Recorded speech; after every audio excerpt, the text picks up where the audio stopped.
Charging battery. Battery critical. Charging battery.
Hello, Draco Poa.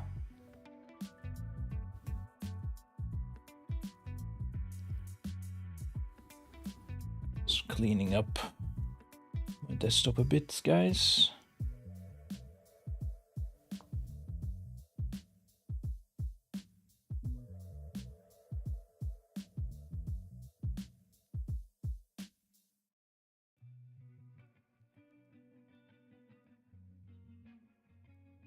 One, two, three. Oh, I am not raiding tonight. This week we're finally getting the 8 out of 8 on Scribe Mage, guys. Are we hyped or what? And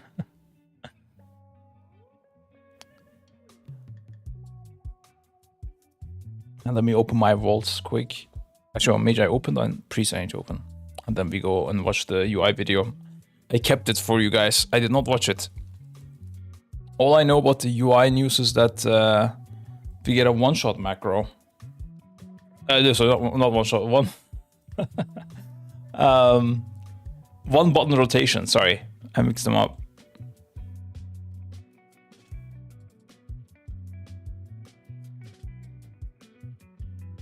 Almost there.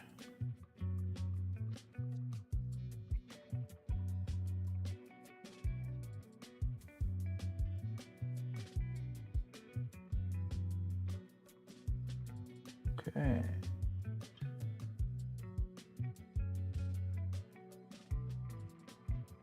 Let's log the priest. I got a heroic Eye of Kazan with speed on my mage. That was Pog. Sadly only heroic, but it's what it is. Actually, how does it work with... I also missed the whole coin thing. What do you call it? Doubloons or something? What are they called? Not doubloons. Boons? Dunes? Something completely else, isn't it? The thing that you buy... Dinars, yeah, dinars, not dinars either. God damn it. Yeah, dinars, exactly. How do they work? Can we get them already?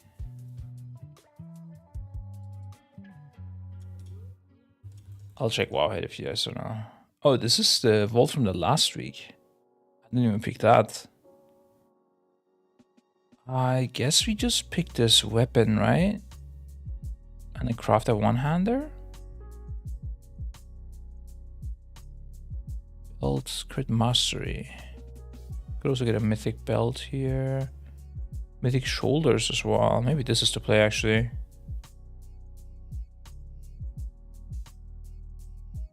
Yeah, mythic shoulders.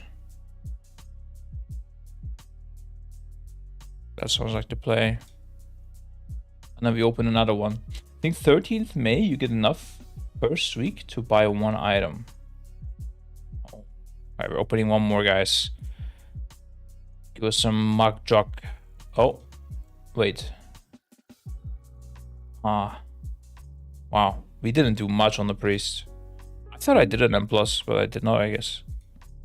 I mean, still an upgrade.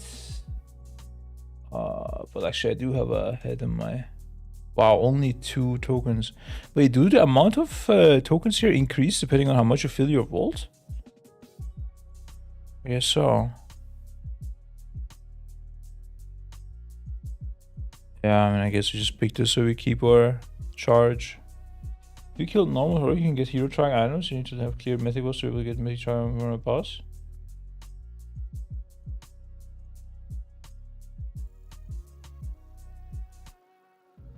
I see. Is that account-wide Caspi Dive, or is that character-wide only? I hope it's account-wide. That would make sense. I think.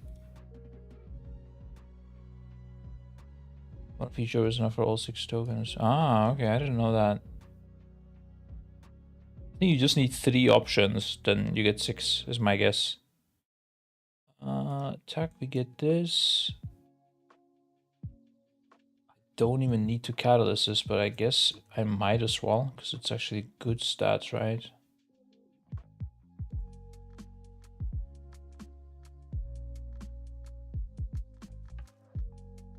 Well,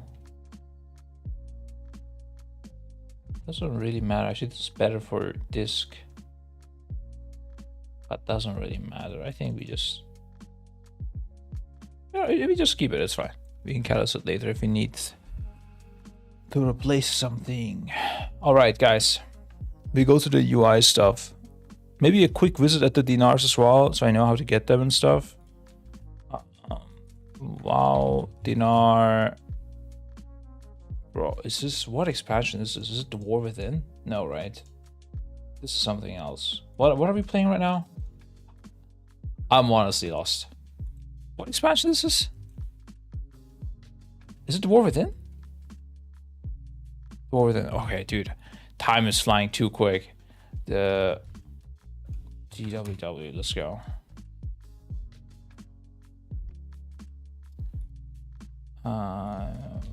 Dinar. Earning defeat 4 bosses. A weekly quest. Aha.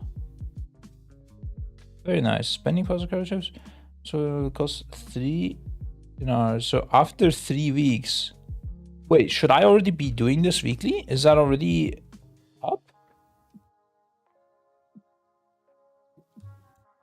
How do I get this weekly, guys? I guess it says it's here. Oh no, starting May 13th. Oh, that's when you get the first quest. And then you need to do 3 weeks. Or do you get... It says you need, it will cost 3 dinar chips. Let's see. Let's click on this.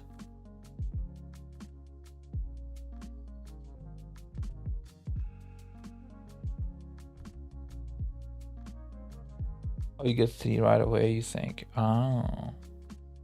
Maybe you get the 3 on the first week, and then you get like 1 each week or something. It's a bit weird though. Yeah, I saw a lot of uproar in with people being mad that you cannot buy the item without killing the boss. Honestly, I'm a bit surprised myself. The only thing is, I think I actually I don't know, but as an M+ pusher, like you don't really need the raid items. Or like, is there an item that you really need from the raid? I guess maybe the ring. Maybe the ring is really good. But on that one, eye level is not that big of a deal, I would guess. I mean, trinkets. I mean, Eye of Kazan is not that good, right? And Moxie Jug, yeah. That's, I guess, the main one.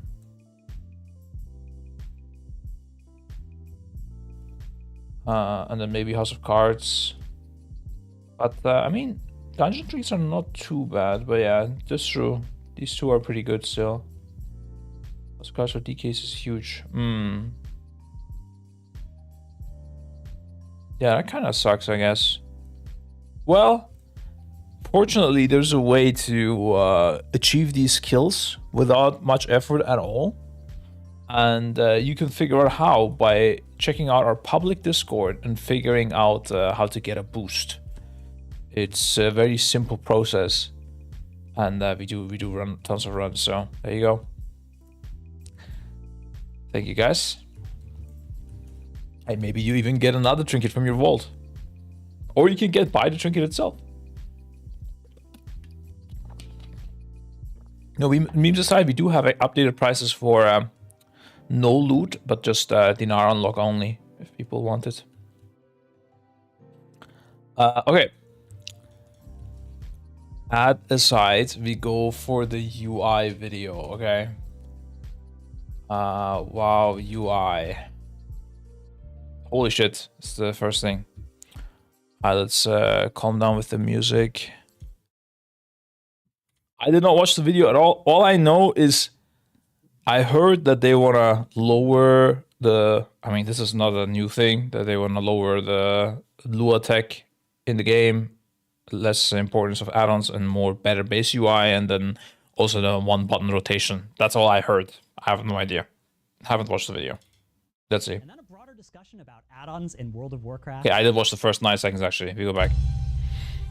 Welcome to a special edition of WoWcast, where we're going to talk about a patch 11.1.7 feature. Is the volume good enough? About add-ons in World of Warcraft. Oh, yeah, I can increase it a bit. I'm Dratnos, World of Warcraft content creator. I'm Max. I'm the raid leader of Team Liquid, the WoW Guild, and a content creator as well. And I'm Ian Hazekostas, game director on WoW, and it's a pleasure to be here with you guys. Very excited to be here. So what are we doing in 11.1.7? I do know all of them.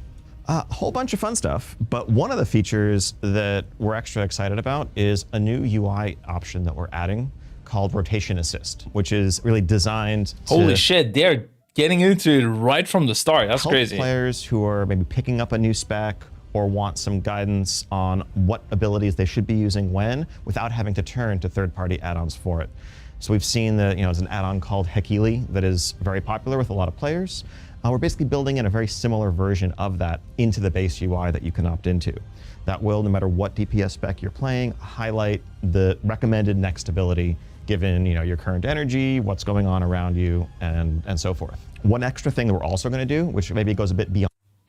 I guess that's like they have probably maybe they worked together with SimC or something, but I wonder if the base game itself will also have just a highlighting without the rotation macro. But I guess he didn't even say the rotation, one-button rotation yet. So I guess this is the add-on feature so far. Are people using this Hekili add-on? Is it actually good? Beyond what the add-ons can do is... So are you leader guild? I am the leader guild, yeah. That's me. What's up, Nitzo? Terraslam had a one-button assist. Yeah, dude, Terraslam was ahead of its time, Nasta. Wait, is that real Nasta? Because I don't think your name was real Nasta, so I'm not sure. Maybe it's a fake Nasta. Is also have a one-button version of that, where there'll be like a keybind that if you just want almost an auto rotation, you can opt into that, and it will just automatically cast the next recommended ability in the sequence. There'll be a small GCD penalty associated with that, but we want to make sure that this is for accessibility purposes, that it's there for people who maybe just honestly aren't interested in the gameplay of like mastering their spec. They want to explore Azeroth and experience the story, and the mechanics kind of get in the way of that sometimes. This should be for them. Ideally, this is not a tool where someone is like being told by their raid leader to stop trying to DPS manually and oh shit! He did mention it as well. That was my tweet about this. Just turn on the one-button mode to meet. Okay, I thought my tweet was smarter, but he literally said it, so I just repeated what he said. Great, I didn't know that. Some DPS check. That we want to give you the tools to kind of go through that organic progression naturally. Great. But the Great, he says. So the rotation assist doesn't come with a penalty or anything like that. That's just we're going to show you what your next button is. Exactly. Right. It's very similar to the Hekili add-on. It's kind of reflecting, just the latest kind of established theory crafting, and it's something that we would continue to update. I wonder how it works with multi-target. I get the single target, but I don't know if they are going to talk about multi-targeting at all. Am I just making the game easier and then coming up with solutions to the problems they have created? Yeah, no, I would have. So I think both can be fine. I don't think this is a bad thing. But I do think the game should be less complex. Yeah, I've been saying it since fucking 3 years now, guys. I'm not gonna push too much on that. You know all that I think retail WoW is too complex from all aspects, not just the rotation, the amount of things you need to track, the mechanics, the like even just like the crafting system or upgrading system, or I don't know, how you get lockouts, just how the loot system, everything. It's just too complex in my opinion. They need to simplify, but yeah, whatever. With spec changes and class changes over time. Ideally, it all's born out of the idea that we've seen a valuable tool that players feel like they should be looking outside the game to download, and we'd rather just reduce the barriers to that and make it available to everyone. Okay, yeah, because there's two parts of it, right? Like the advanced is, I want to really go into this, is the one button thing, but that's not necessarily everyone that's going to use this. Like I think this game, especially new players getting into it, it can be, there's a lot going on within a particular class, and you can be a little lost trying to figure out exactly what I should be pressing. So even just using it as like as a guide to start learning your class and move off of it eventually, but just having a base understanding of what actually should I be doing at a base level of this. That's really exactly the motivation on our end. I mean, especially with warbands and War Within, we see lots and lots more alts, and leveling is pretty quick. You got a bunch of Warbound until equipped gear that you're passing over to a new character, and just jumping into their full rotation. We've never played the spec seriously before, can be a pretty serious undertaking. And yeah, this is pretty nice, honestly. I think I don't know. Well, again, I think the game should be simpler, but if not, then this is good. For some people, this may be enough for them, and that's fine too. But we recognize that there's so much. WoW has such a high skill ceiling. I guess this is just for DPS. Also, I don't know. Like, do tanks or healers have this? What does it tell them to smite all the time? I don't know. That just recommending what the next ability isn't going to really remove that or fully solve that. There's still the muscle memory that you need to form, and then all of the nuances of, like, we might have a recommendation for a rotation that makes sense if you're fighting a target dummy, you're fighting patchwork. You saw a BM Hunter using Hakili? Oh shit. Last time I was told by Roger that BM Hunter is actually not that easy because you gotta min-max the amount of stacks and your uptime. We all laughed on TS when he said that, but it's fine. But when you need to plan around the fact that you're gonna have to move in 4 seconds, that's a whole different layer of skill that still rests with players. Yeah, I know when I'm trying to, play a new spec for the first time or haven't played it in years, it often feels like I've got like a 30-minute checklist of, okay, I got to set up my keybinds, got to make sure, oh, this ability's changed since 2 expansions ago, I got to rebind that, and then I got to go and... I think that's true what Dranos is saying. I think it would be also really nice to have some tools to make it easier for you to see your keybinds and assign your keybinds easier, and also see, for example, that it tells you, hey, you forgot to keybind, I don't know, your Meteor. Okay, no one plays Meteor right now. Void Torrent, I don't know, like just a random spell. If you're setting up a new UI, it tells you which ones you selected. And when you press P, it glows the abilities that you don't have on action bar, but you might not have them keybound. Like there could be like a keybind assister. I think there's an add-on like that as well. But yeah, the whole process could be like made easier. Even while you're like leveling up, you get a new spell, immediately tells you like, hey, you got to keybind this. I think if people want, obviously, if people want to click or whatever, then I don't care. Then they can not turn the setting on or whatever. But it would be so nice. Same with like tracking specific buffs. Right now, Vicaros is being used for it, obviously, but well, first of all, it's not that many buffs they would need to add to make you be able to play your rotation properly. I think that could be another really nice addition, without tracking everything, but just the important stuff somewhere on your screen. Read some guides and figure out how all my new rotation works, and here's how the new set bonus works. So I think people would play a lot more alts if they did do that. You'd say it's for DPS. Oh, okay. Like Conroe, I don't know what that is. Conroe. Wow, is that some add-on? Rotation optimizer. Oh. I mean, Conroe, Hakili, I guess they're both the same thing. Damn, what a UI, dude. This guy isn't just playing Shadow Priest, he's living Shadow Priest. Holy fuck. This actually looks sick.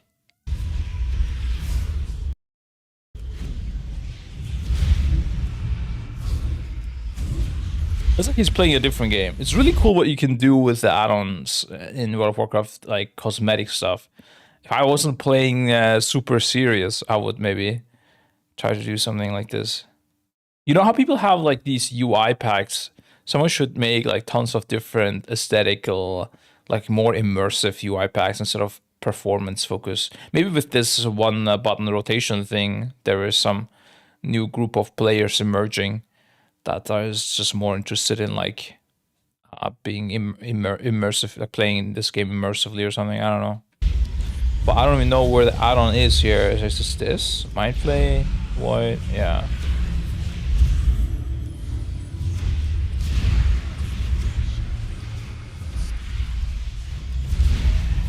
Fun fact: back in the days, I had a friend that tracked which spell to use. Like this, he would implement his APL into some sort of, it was tell me when back then, like a weak aura basically. That basically this add-on he would create as a weak aura, and then he would use auto hotkey to read that, some pixel on it, and depending on that, actually press that button so that he actually was playing one button rotation. You can still do this, by the way, to the state. So funny enough, like you don't really need to lose the globals. It's just you have to cheat by using auto hotkey because it's not allowed in the TOS. Otherwise, I would fucking use it. Like, I mean, I wouldn't use it, but I don't care. But let's say we would use it for the race. It's but it's like you get banned, so it's not it's not good. You shouldn't do it. It is really bad for the game. If that would be the high-end scene. The one button rotation with the latency so that like noobs use it or people who don't care to improve, I don't think it's that bad. I think it's completely fine. But yeah, it is a bit weird. I don't think it's that bad, but considering the game is so complex, I think it makes sense. I would rather it not be complex, though. I could see it being really nice to just have this is a way to jump into some like if you could go back to something like MOP gameplay or like pre-Legion, I think that would be completely fine. We wouldn't need a one button rotation and the game wouldn't be too complex. I think it would be a nice place to be at. But soon you can't through. Yeah, we could go back to MOP. Yeah. I don't know if the rotational complexity is like what this is serving really. I don't understand it. But I guess our masterminds at Blizzard think it is worth it. I don't know. Rotation bots were sold probably all the time the game existed. Yeah, it's just when too many people use a bot, it's easier to track and ban. So, not a nice thing to get banned. Content to do with your friends and have it work out nice and easily. One thing that jumps out to me is that a lot of the content I want to do would be like delves or keys.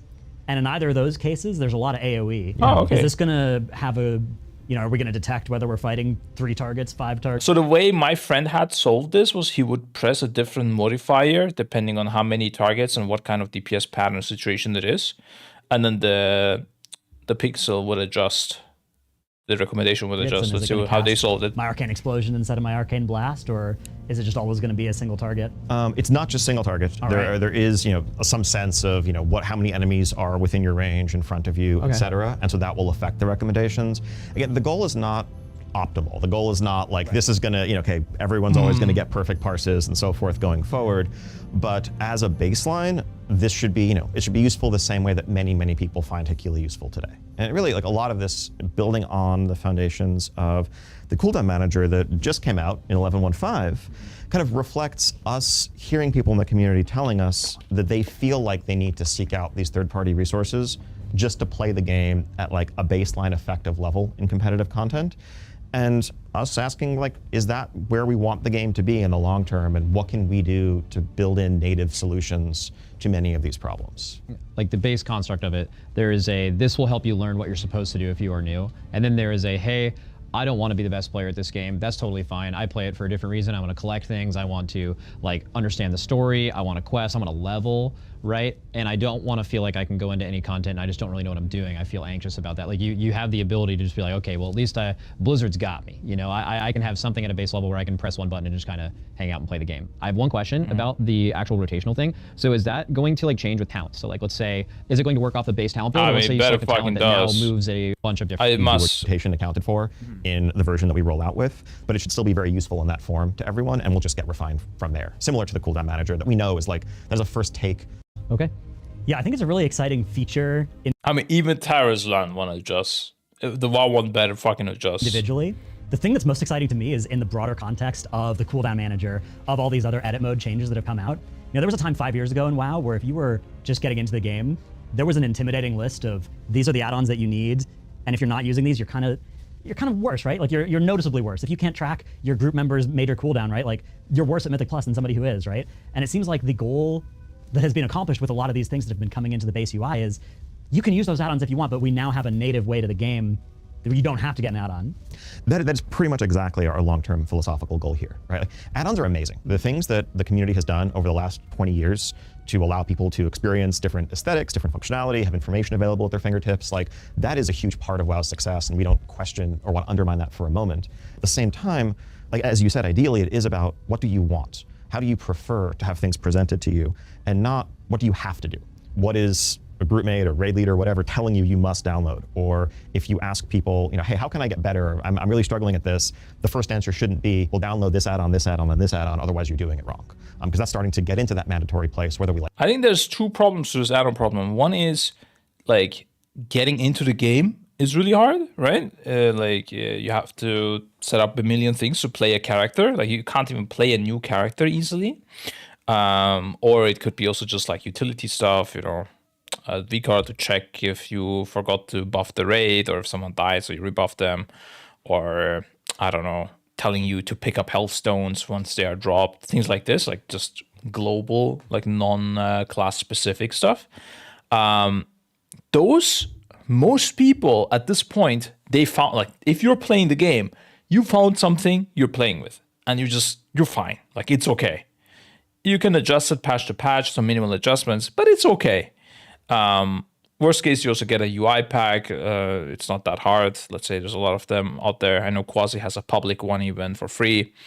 I don't think it's good, but it's at least like, it's okay. Yeah, like you can solve it pretty easily. And then on top of that, there is Vicaras that come, or add-ons that exist for new content, like M+ or Mythic raids. Especially Mythic raids, but also Heroic raids. Those are a lot more tilt because they're not as, like, it changes every time. There's a custom solution often to things. There's tons of new VCars to be made every time there's a new M+ season.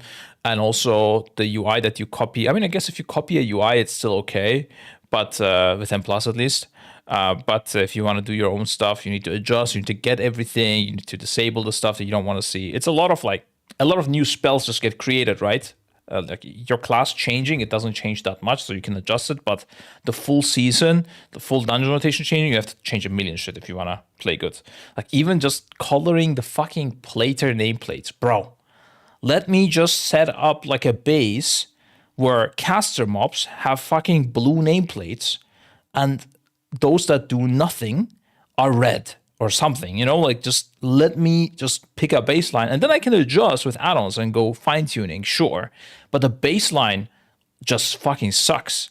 Even just tracking your debuffs and M+, just the baseline sucks so bad. So that is making things a lot harder. And then with mythic raids, damn. I was coaching a guild. I mean, okay, I thought it was bad for us, right? Because we are doing the beta testing kind of in the mythic raids as well. And like we're the first ones testing the software, and then they get nerfed later and stuff. But I was coaching a guild that was doing Ovinax progress with egg breaking, and we were trying to, like, I was checking what is public out there because our VCARs are not public, and I found the liquid stuff, and you get the add-on, like you get some VCARA. To get the VCARA working, you need to get 2 separate add-ons and make sure everybody gets this.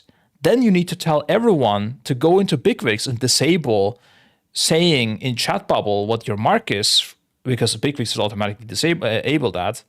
And there was like, make sure everybody's on the same VCARA and on the same version, because some people had VCARAs from somewhere else because they were pugging or whatever, or they were in a different guild.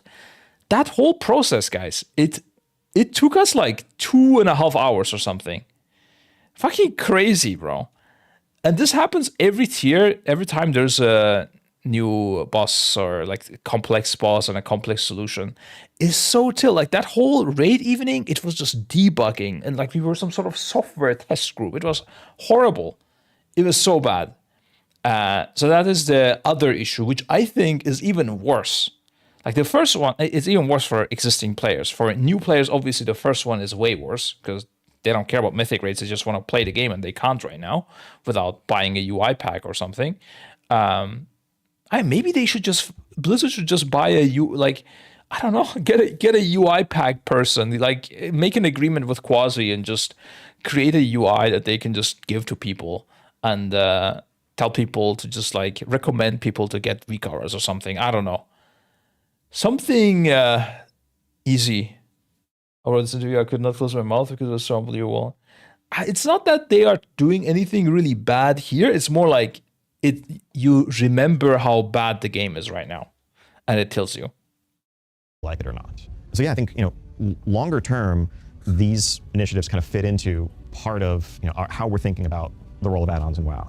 As we could probably all agree today, there is a sense that if you want to really be the best Doctorio, by the way, what's up, man? Content, there are certain add-ons that are required, that are simply going to improve your success over not having them, period. We would like to get away from that being the case. And I think I'd love to see a WoW one day where you can still customize the aesthetic look of your UI, you can have information and quest helpers and all the other things that you might want to have to make your experience a bit more seamless. But that at the end of the day, when you're in competitive content, when you're queuing up for a rated PvP match, when you're going into a high key, when you're trying to get a first kill on a raid boss, there isn't the sense that you are, just holding yourself back if you're not using specific tools. We know that there's a lot of work to do to get to a place where that could be the reality.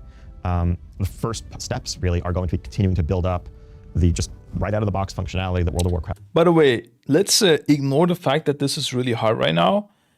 If they do achieve this, it is going to be fucking massive. Like WoW is going to be like booming. It's going to be rest. It's going to be insane. This is screams like Microsoft is putting the finger on Blizzard, like, hey, we want console launch ASAP, bring this game to the state where console players can connect and compete with PC players. About the top 5 add-ons that are being used to console players, so it's not feeling fair. I don't know. It could be. I don't think so, man. I don't know. I think it's, maybe yes, to a degree where console, they might make it available for console for like just casual players, but I don't see them trying to make competitive gaming available for console players. I just don't think it's gonna happen. Like, that would require a way too drastic change, and even after the the thing is, for that, Doctorio, they would need to simplify the game. They are not doing that. They are just, this is even an excuse to make it even more complex, because now they have a rotation helper for people who don't want to play it complex. So the only people that will press the actual rotation are people that are tryharding and not just casuals. So I don't see them going the console direction for competitive gameplay. For non-competitive, you might be right, yes. The game would be off the chart if console players were allowed onto normal servers. Like I said, I don't think, like, I mean, are you really gonna care who's gonna be in your like heroic dungeon run? I don't know, bro. I don't think you are. Like, you're just gonna random queue and you're just gonna play, and if somebody sucks, maybe you vote to kick. But probably console players who have a one-button rotation will be better than some others in heroic raids. Like, that will be generally a better player, I would say. The better than the average heroic player, dungeon player. 25, your Twitch bio said it. Yeah, forever 25, bro. I never age. Competitive PP could become technically available, but never feasible. Competitive PvP on a controller on Xbox? There is no way. There is no way. Are you watching this too? What do you mean? Craft offers to shrink. I think a lot of people are like too negative about the one button thing, thinking that it's gonna lead to something really bad. But honestly, I don't think anyone's gonna really care. And the one thing is, it's really nice accessibility feature for like people who have like, I don't know, one arm. Like, imagine I will be able to get my Corsair scimitar, bind my one button rotation over here, and maybe put some macros to target like boss one or target last target or tab or something. And I can literally play this game with one hand. I could use my other hand to play another WoW. I could dual box. I could raid it with 2 characters. Maybe I should transfer my priest to another account and just plug my... I have another PC here. Actually, this could be insane. I could do that. I could put my one monitor to this PC. I have my old PC here. Put my other scimitar. Bind them both properly. And then I could raid on both. That's crazy. In the same raid. No one can stop me. This is insane. I'm a big fan of the one-button rotation. Reaching hotkeys would make this game so much more accessible without taking too much. Yeah, I agree. I agree, Doctor. Yeah, we're on the same page. Reducing auras would make tracking easier. Yep, agreed. I mean, honestly, I don't think you need to be like... I don't know why they are not doing it. It's not... Like, we're not being incredibly smart here. But for some reason, they went the complete opposite direction this patch with like mage. At least you get tons of random procs and all this weird shit. It's so much. There's no way you look at your buff bar anymore. You cannot see anything. It moves too quick anyways. Like, even if you wanted to look at something here, you just won't see it. It will just move through. The amount of times I played mage, like new at the start, and I wanted to understand what my buffs are, and I try to mouse over, like there's a new icon, like let me try to mouse over, and it just keeps moving. It's too damn high, bro. I just could not figure out what the spells were. Like, I have so many buffs, I don't know what they are. It's crazy. I'll have to record it and like go frame by frame. Blue, thank you for the prime. I played Resto. I like a lot of buttons. If you want simple gameplay, go play console games. But it's, I don't know.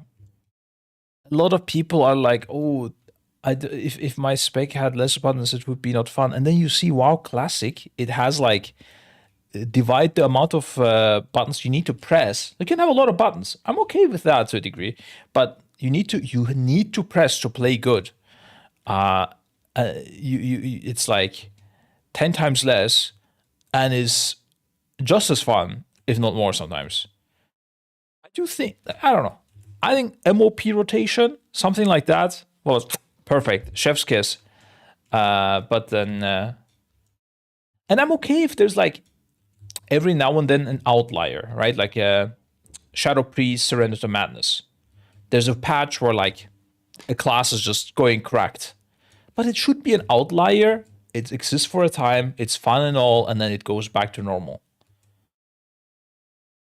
And then maybe, you know, the next patch, there's another class or two that is like crazy cooked. But nowadays, everything is crazy cooked. It's crazy. It's like everyone's playing a Surrender to Madness spec. Maybe not that hard, but you know how it is. And honestly, even Surrender to Madness, guys, this is a bit weird, but even Surrender to Madness was simpler than current rotations. I'm not saying I'm not saying it was easier to play. It was harder to play, but it was simpler. You had like 3 buttons that you care about. You know, your Void Bolt, your Mind Blast, your Torrent, and that's about it. I mean, you disperse, and then maybe you redot a target that appears new or something. That was it. Nowadays, that's like your standard rotation without your CDs. What you press. Okay, you had Shadow Fiend as well, or Mindbender, but yeah. I don't think you had PI, did you? I don't remember it. No, you did. You did not. No. Yeah, I don't know. I think simple gameplay is the play, and it's just not needed what we have right now. Oh, true, Mind Flay as well. Okay, but Mind Flay, guys, that's the 1-button rotation. Like, you don't really think about Mind Flay, you just do it, you know? It's whatever, that's what you press when you have nothing left. After a certain haste, you didn't even press Mind Flay anymore. Mind Flay, if you press Mind Flay, that meant you die.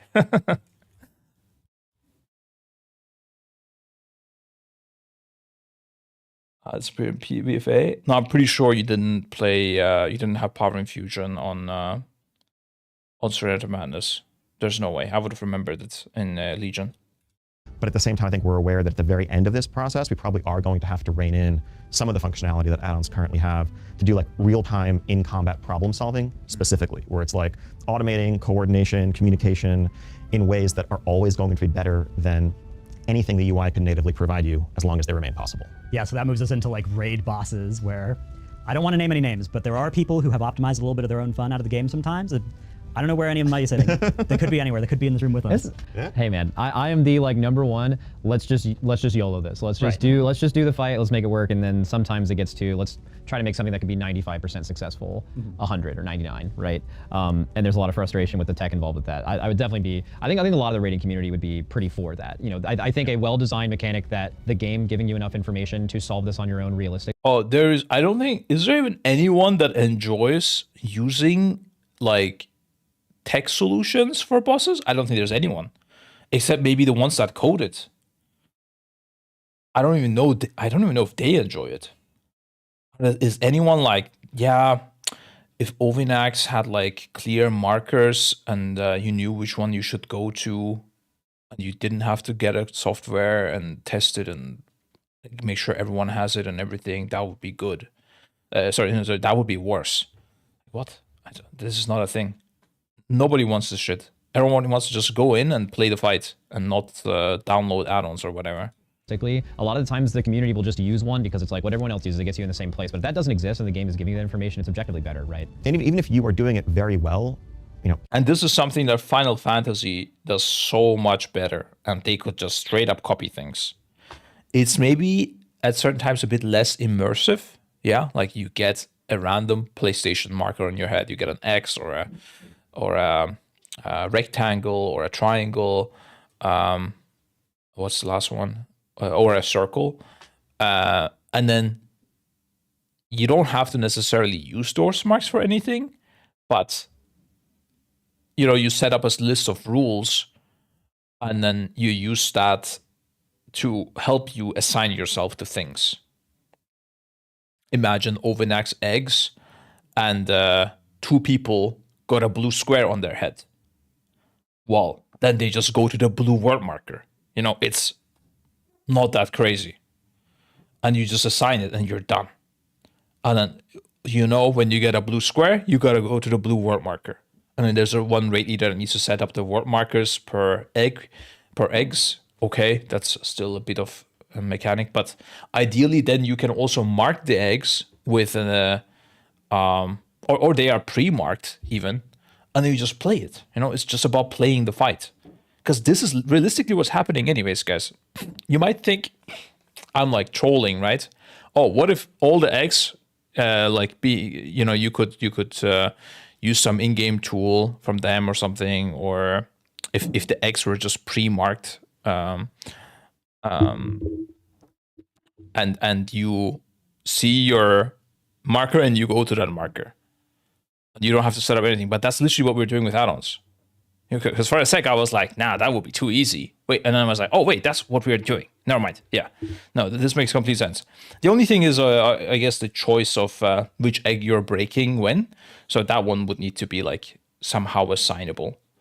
But yeah, aside from that, this would be so much more better, and a lot more guilds would have killed Ovinax faster, and there is just no skill lost anywhere. Like, this is not something that you should be good at if you play WoW. Like, this is such a boring thing.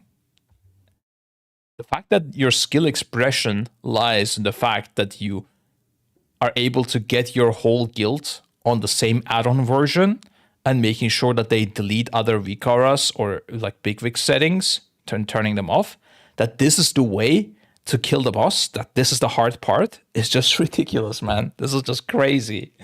I don't know, if I was Blizzard and I would see these guilds struggling on Ovinax, I would be so fucking embarrassed. I don't know, man. I would be incredibly embarrassed.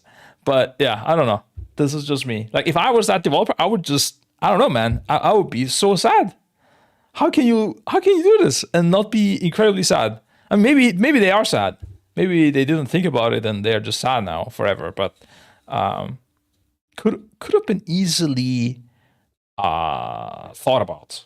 Like, I think we even gave this feedback to Blizzard as soon as we saw the boss. I'm pretty sure. And then the thing that they changed after our feedback was making it not a private aura, the debuff. That was the change. But they kept everything the same so that you still need an add-on. Speaking of high-end content, how are you feeling on your prog of XIV's DSR versus TOP?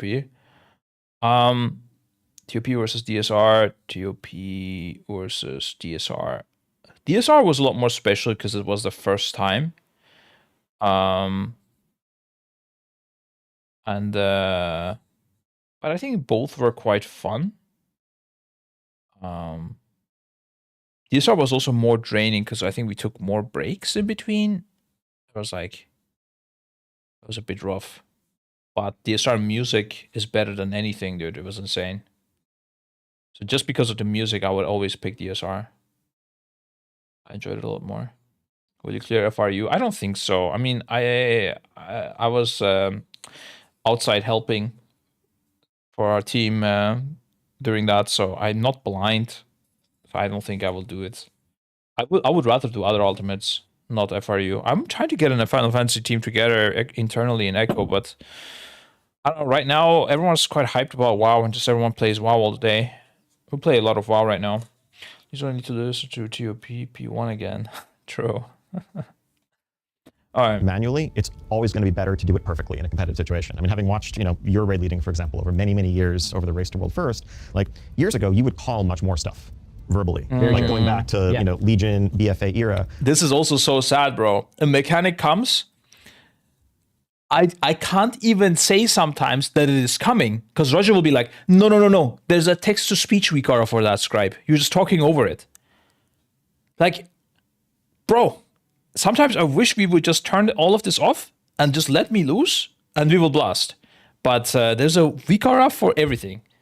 Like, I need to know when the text-to-speech Vikaras are, so I shut up there. That's how this got changed into. And this was not the case at all in the past. Whereas nowadays, it seems like if there is something you're calling repeatedly on attempts, the first thing you're doing is asking if, hey, can we automate this and get me out of the business of talking, which seems like it might be less enjoyable for you as a raid leader.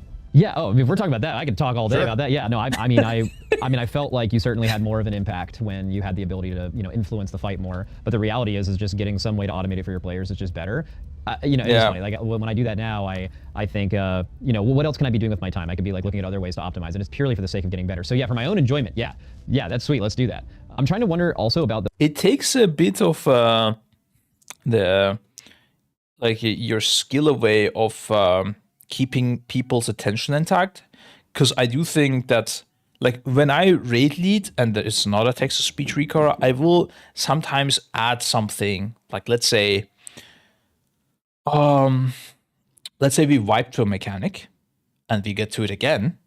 I will be a little bit more serious with my voice. Okay, now we're getting the coins. Don't get hit by them. 3, 2, 1, like or something like that. Or like just this. Don't get hit by them. You know, this voice is a lot different than a Vikara saying coins. You know, it's the same fucking coins every time. But in that specific set, maybe I want to warn them a little bit differently. And it's just that sometimes is being taken away by Vikaras or add-ons.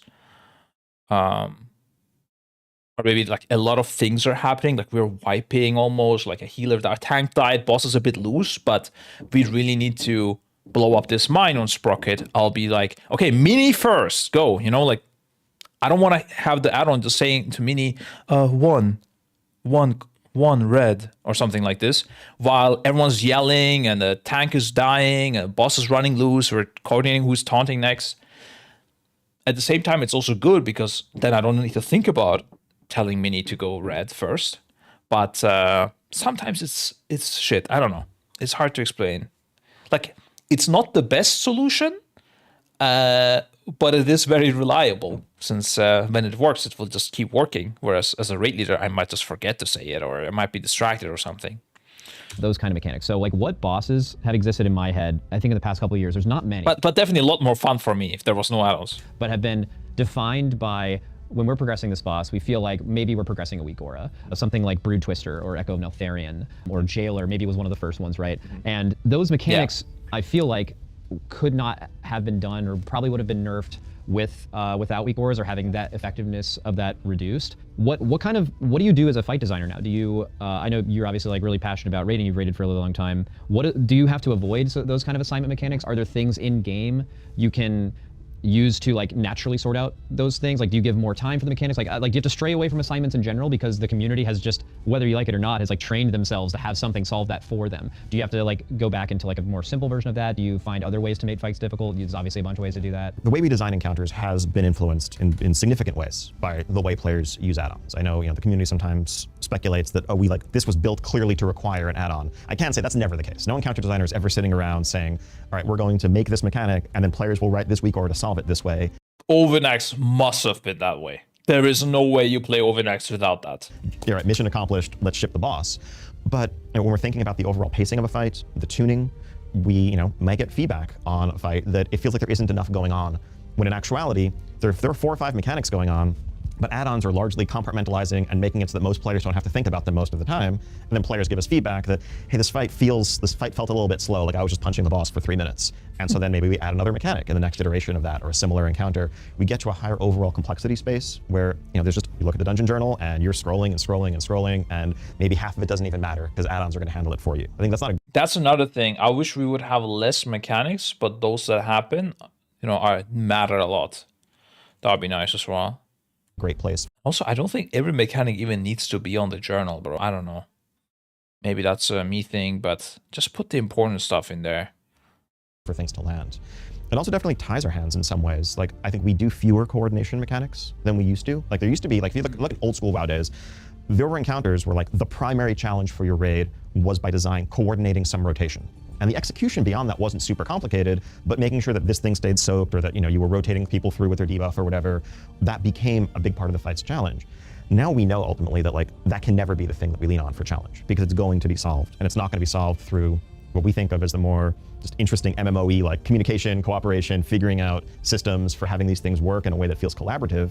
It's going to be downloading the weak aura pack, setting it up appropriately, maybe having 3 or 4 frustrating wipes because there was a typo in the configuration, which is that's not what I think anyone really wants raiding to be. Yes, we don't want so we this. move away from making those mechanics as much, and lean more on things that add-ons can't solve for you, like moving out of a swirly under your feet with only a little bit of time to respond. I don't think it's a coincidence that more and more of our fights have those sorts of just twitch reaction, avoidance mechanics, whereas that used to be one type of fight that we did.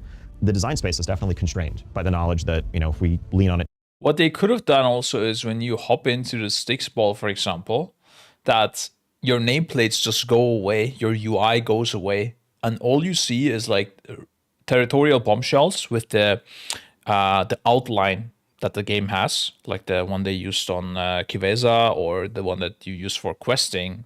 For example, there's like a purple border on items you need to pick up. There could be a red border around the bombshells, and then you see the boss obviously, and you turn off friendly nameplates, you turn off the UI, and you just have a UI-less experience during that time. That would be really nice as well. I mean, the only thing you need to see is your energy, right? And that's it.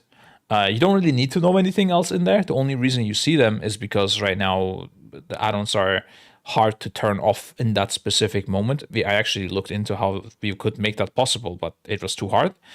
So that would be a nice mechanic. That would be a really good mechanic, I think, where add-ons don't matter at all. But the way it is right now is you need to get ideally a reminder to turn off friendly nameplates. You need to switch to overlapping nameplates. You need to have a different color, potentially an anchored weak aura to territorial bombshells to see them better. Different color for those, different color for the hyenas, glow the scrap masters. That's what we typically do.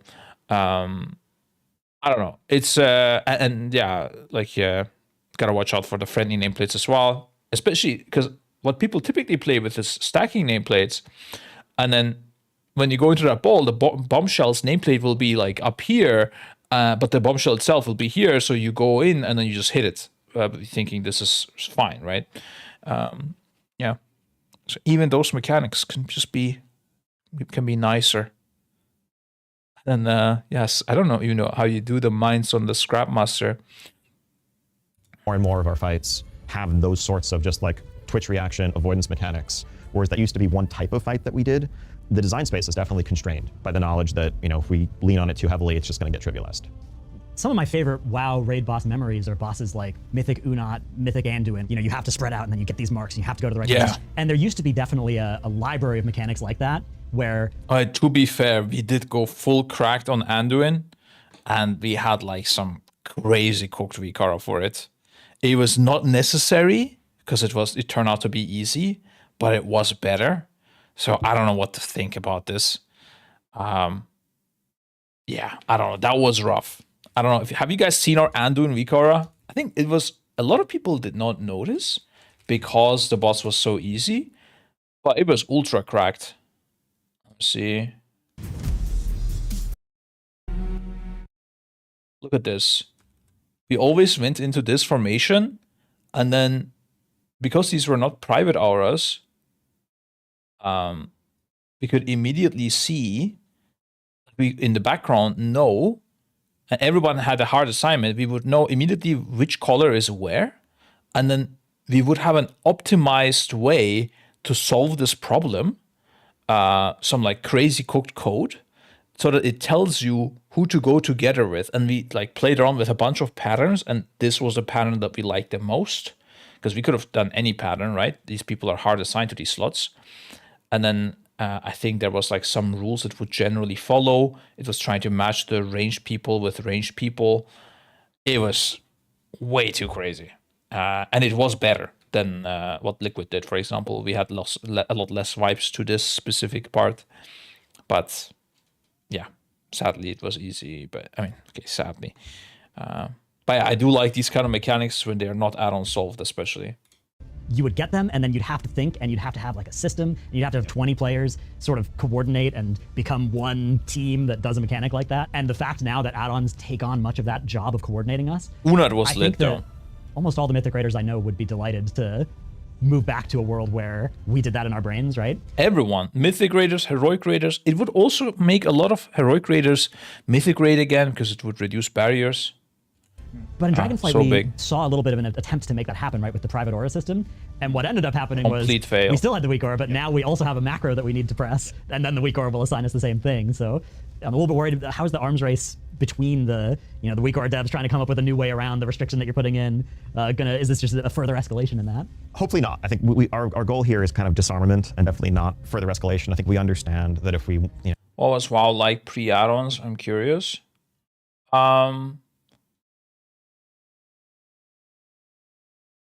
I mean, add-ons always existed to a degree, but actually I am curious as well. Let's see. The first years I played, like, let's go Lei Shen. Lei Shen were first. I think people had horrible UIs first of all.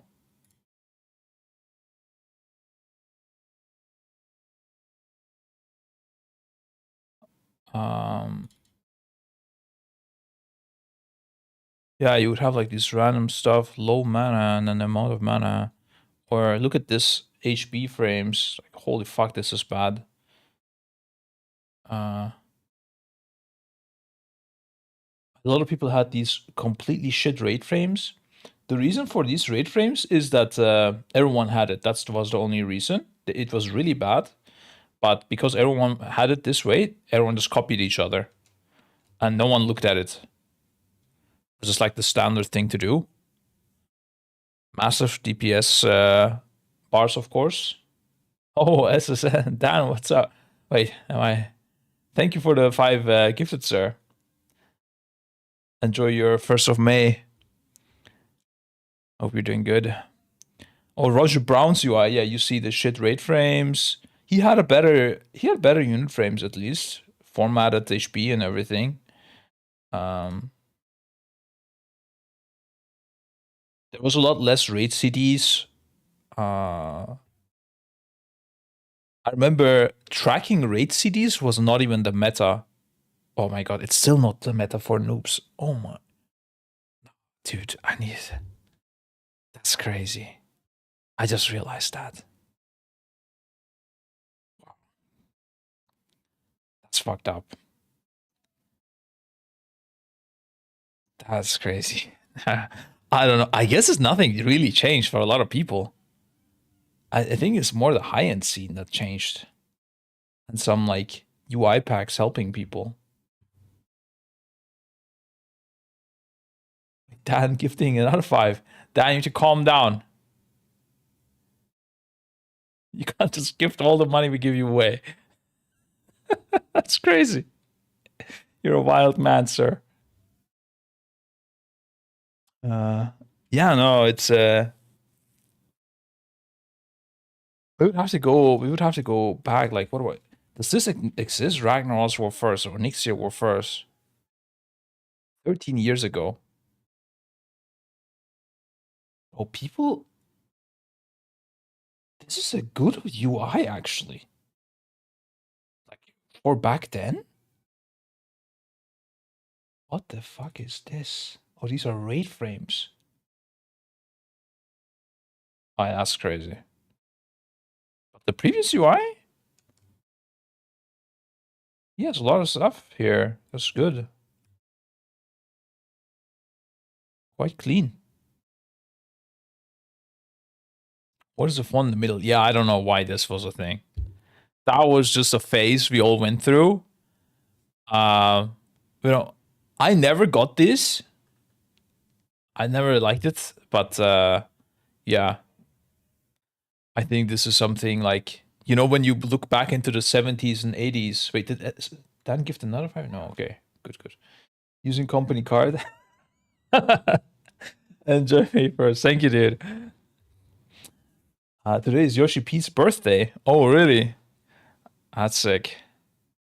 Well, for his birthday, I will gift him a Final Fantasy LAN event in return for money. That's my gift to Yoshi P. Congrats, Yoshi P. You can buy a Race to War First event from us. GG's.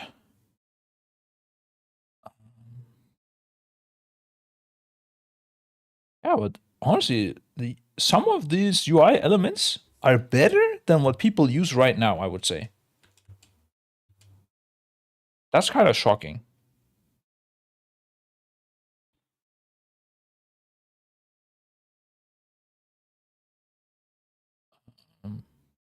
Oh my god. This is crazy, of course.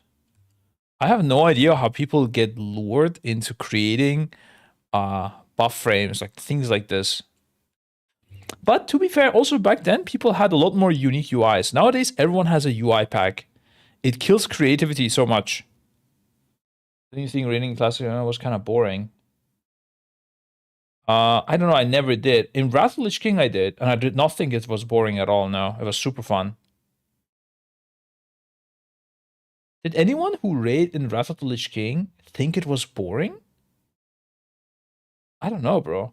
The rotation was super easy, I know that, right? Like, I was playing a rogue, and the main thing you did was keeping your envenom up and making sure you don't cap on energy. That was, like, the hardest thing. But there was still some okay skill expression in that, especially during Bloodlust, high haste moments. Sometimes you generate a lot of energy, you have to dump it and stuff. Okay, still a lot easier than right now, but it was completely fun.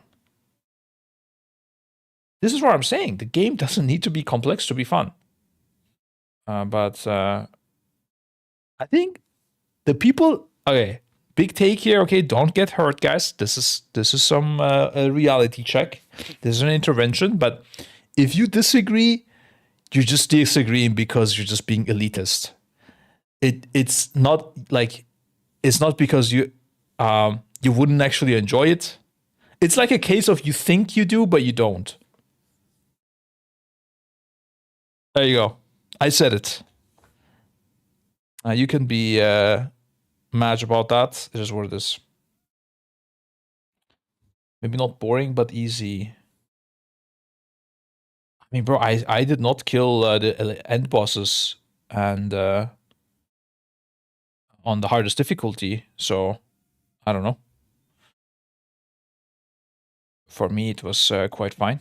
And I would say I was a pretty good player as well. I mean, okay, it depends obviously on your guild, a lot of things. But yeah. How much complex of WoW rotations compared to FF? WoW rotations compared to Final Fantasy, it's a lot more complex. A lot more complex. But I only know Black Mage and Summoner, so definitely harder than both. Black Mage can be quite challenging at times, but still... WoW is definitely more complex. I mean, it depends on the spec a bit as well. It's also a lot more RNG, the WoW one. Easy doesn't mean not fun. Exactly, yeah. Again, Final Fantasy rotation is easier, but still very fun. So, you have not played Adjusted BLM yet? Oh, no, I did not. It's a previous expansion, BLM. If you more research and time consistent, missing one skill means probably you lose one rotation. Sure what you mean with one rotation, but yeah, it's a lot more structured, that's true. It's just less RNG. In WoW, there's a lot of RNG. There's still some, you know, bigger CDs that you use at times, but especially Fire Mage, for example, right now it's complete RNG. It's just YOLO. You get procs, you blast. You get better procs, you blast more. You don't get procs, you blast less. But yeah, surprising to see that even 13 years ago there was quite a lot of... Oh, this is... Okay, this is Cataclysm Ragnaros. Dude, this game is old. Holy fuck. It is Cataclysm Ragnaros, right? Yeah, must be, yeah. Okay, I thought it was vanilla, actually. Oh, so this is the first... Okay, yeah, this is classic. Okay, this is the UI I was expecting. Never mind. So hair transplant well. Yeah, I mean, it's you don't see the effects too much yet, but you start to see it now, yeah. It's been 6 months.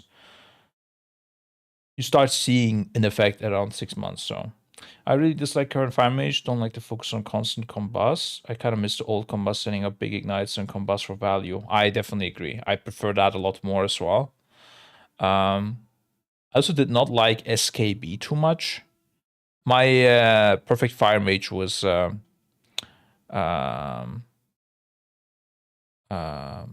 Lucid Dream fire mage from the non-CDR version from Nyalotha. Should react to chat UIs and people start sending screenshots of their. We did that once. We had like a whole UI competition. But I think nowadays everyone's UI is the same. It's like some sort of UI package anyways. I don't know. You know, we're not going to try more little targeted things like that that are going to encourage workarounds, and it just ends up with this back and forth. Because yeah, if there is a way to solve a complex mechanic, but you have to jump through a couple of more hoops to do so, you'll One sec, guys. Quick phone.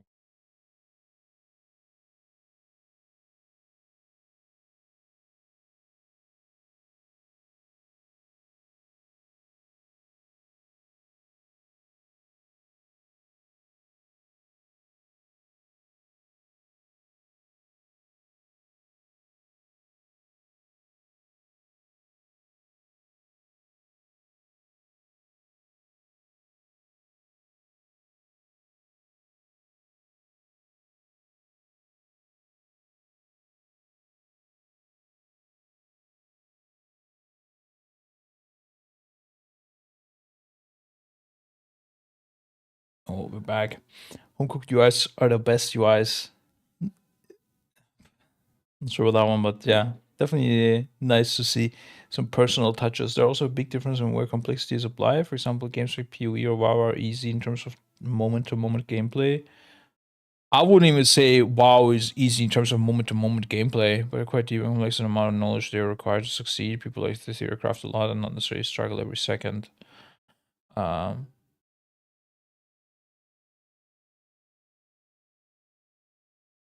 People like the theorycraft a lot. I don't know. I think people like the theorycraft when it's simple. When it's too complex, I don't think people like the theorycraft. I think theory crafters like the theorycraft. Because they are good at it.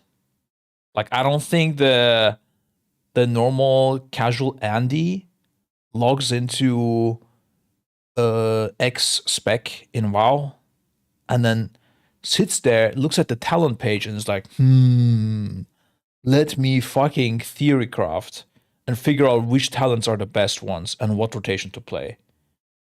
There's no way anyone does this. Like, and back in the days, you did used to. Your first response wasn't to go to some sort of website and look at the guide. You would actually look at the talents and you're like, what is actually good? Oh, this could be actually better for this fight because, you know, there's some AoE here and stuff. Nowadays, you only do that when you're at a really high level playing the game and you understood your spec completely. We'll do that and then just be more annoyed by the process. Our goal is to try to get out of that space entirely. And so I think down the line eventually, that may mean, I think, so some broader restrictions on specifically what information add-ons have access to about combat events in real time. At the same time, we know that that's not a thing that we could just do right now without providing a lot more on our end, both in terms of just UI type functionality, but also looking at how we're designing some encounters, how some of our classes work. I think there are. Well, I would be completely fine with them doing like a cold turkey, cutting out Vikara's tack, and just we have a tier where like we don't organize a race over first. I don't know, like it's just like a test tier, like maybe only 3 bosses. And then we just go in there, see how the fuck it feels without add-ons. We just make it work. And then from then we rebuild. I think we need to burn it down and then rebuild again, guys. Trying to do this slowly, it will take so many years where we're going to be sitting here 5 years from now. Ian Azikostas, maybe his son has taken over or something. He's like, yeah, we're trying to move away from add-ons, but we first need to improve the base UI a bit more. Like, bro, come on. Just fucking do it. Just send it. It's gonna be fine. I think it's gonna be there's gonna be like so many videos and people like talking about it. Asmongold is gonna return. Oh, let me try the no UI gameplay. There's gonna be so much shit. They're not gonna even lose money. It's gonna be so sick. Just send it, dude. Fuck it. If they're gonna do it eventually, might as well start like going ham on it. Yeah. I'm a fan of the cosmetic stuff though from the UIs. I think they should stay. if they can find a way to make that happen. So I guess moving things around your screen, that should be allowed, I think. Making a PC where you can do the raid and assist with add-ons disabled for the raid.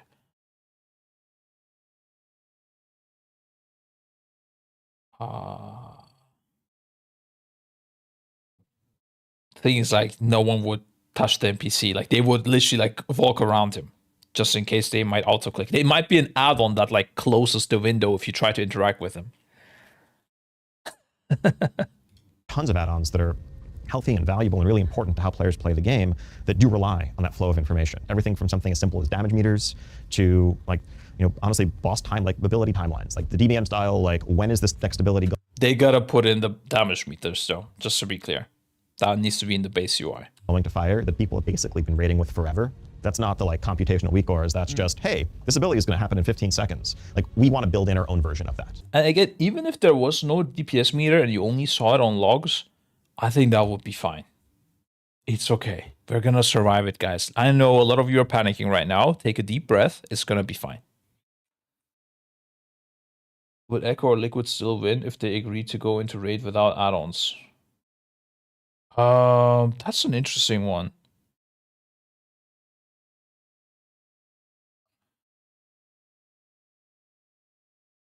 No add-ons. No way. No. But like, give me bigwigs. We still lose, I think. Yeah. No, I think we need add-ons. Yeah. I mean, the thing is, no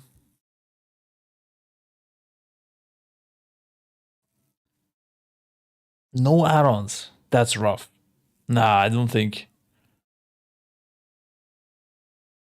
so. That's rough, I think.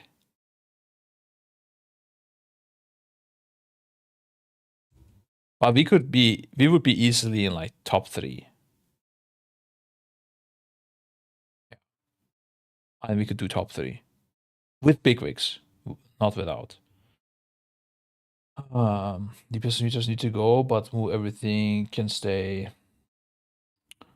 Oh, DPS meters can stay as well. It's just it's okay if it's not there from the first version. So, you know, moving arrows would make global release more important or no big effect. I don't know.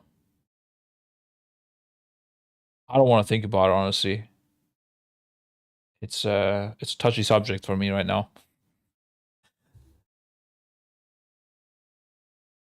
Like, I think like down the line, we'd love to see a place where there is a boss timeline as just part of the encounter UI. And that's not something you need an add-on for. And that way we can hopefully eventually get to a point where we're really just cutting out the weak ore that solves the mechanic for you, but not the informational stuff that you feel like, it really feels like the game should have been telling you all along, where add-ons are, admittedly, you know, kind of filling in some gaps there. Damn, they want to see a boss timeline even into the base encounter UI. Yeah, that's interesting. For example, that would make things a lot easier in Final Fantasy if there was a bigwigs. I know there is a plugin with that, but yeah. That is interesting. Like, I'm thinking of a world where if no one had access to it, I could even see it being okay, not having it. I don't know. Max face is like, damn. What did I get myself involved into here? Okay, so coming in 11.1.7, we're going to have the rotation helper, those 2 options. What of the rest of this initiative, is any of the rest of this in 11.1.7, or are we just starting the conversation now? I think there's a lot of stuff that we're working on. I think, yeah, we've seen the cooldown manager and then the rotation assist coming. I think down the line, it's some of the stuff that I touched on. I don't have specific patch dates right now, but we are looking at damage meters. We're looking at nameplate improvements. We are looking at, you know, like a rating counter. Wait, they want to do damage meters is what he's saying? Information presentation that shows you timeline of boss abilities coming up. Things in that general space. You know, I think we're looking at all the places where players say right now, you need this weak ore, you need this add-on to, you know, be competitive. That's sick. Yeah, that's good. And asking ourselves, like, how do we change our game to make that not the case? Some of that's going to be add-on functionality, other or UI functionality, other aspects are going to be looking at how we're building some encounters or how some class mechanics work. Like I think it's super fair to point at some specs, like let's say Outlaw Rogue, who I know are easy one to pick on in some of these ways, and ask like, how is anyone really supposed to execute this perfectly with the base UI? Almost any time we're tracking like stacks of a buff, and you need to make a decision where it's like, if you're between 4 and 7 stacks, you should do this, otherwise don't. Those are not reasonable tests for us to be posing to our players without providing them the information to do it correctly.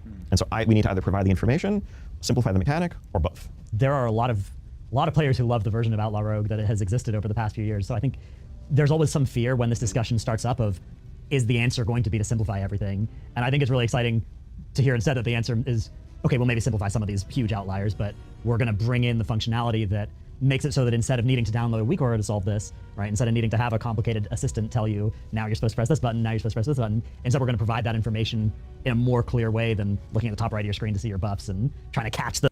I mean, guys, also it's like the whole thing with simplifying rotations, bro. If the game is so easy, why aren't you killing like, the mythic the mythic bosses that you're wiping on? Why aren't you succeeding more in M+? Like clearly you're not good enough. Like it's fine. It's fine. You can deal with the fact that the game is a bit simpler. You will be able to play better and harder content. Grats. Like people overestimate themselves so much, dude. It's unreal, actually. It's fine. You're not that great. No, the game is too complex for you. It's not just too complex for the casual Andy, it's also too complex for you. You failed that key because you were focusing on your DPS too much, because you're too bad. And your DPS spec is too complex.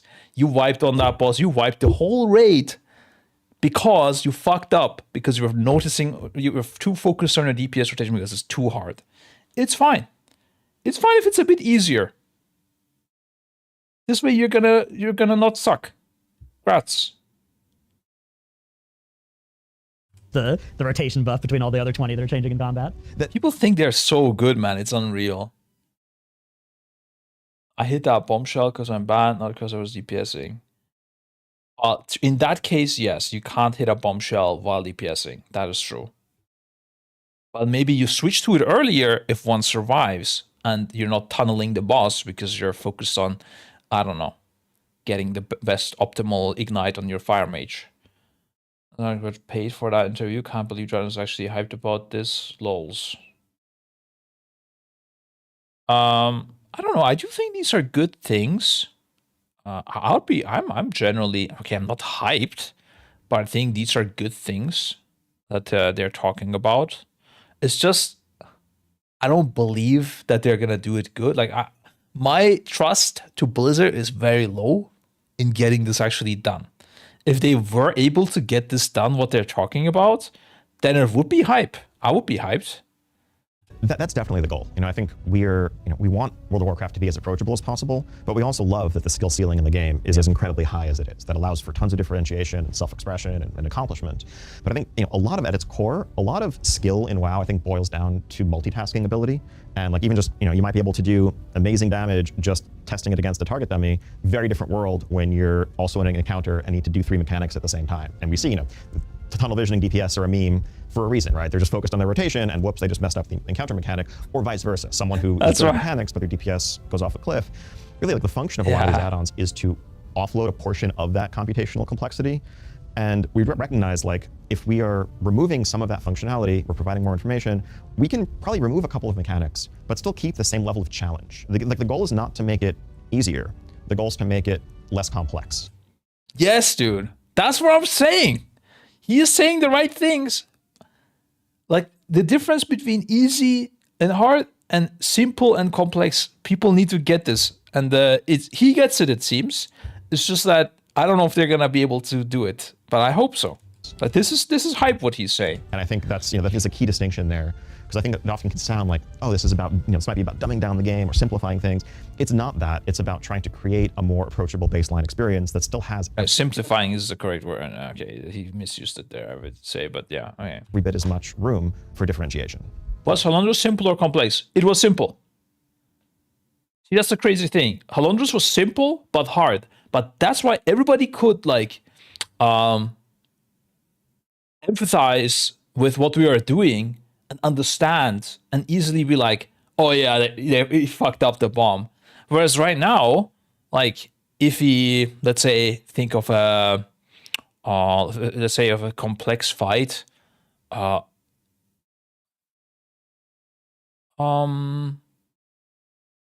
complex hard fight, maybe the sprocket monger. I mean, I guess you can see most things. But they're just a little bit more complex, like let's say Firak Blazes or something like that, you know. But it's hard to play, but it's not harder to watch.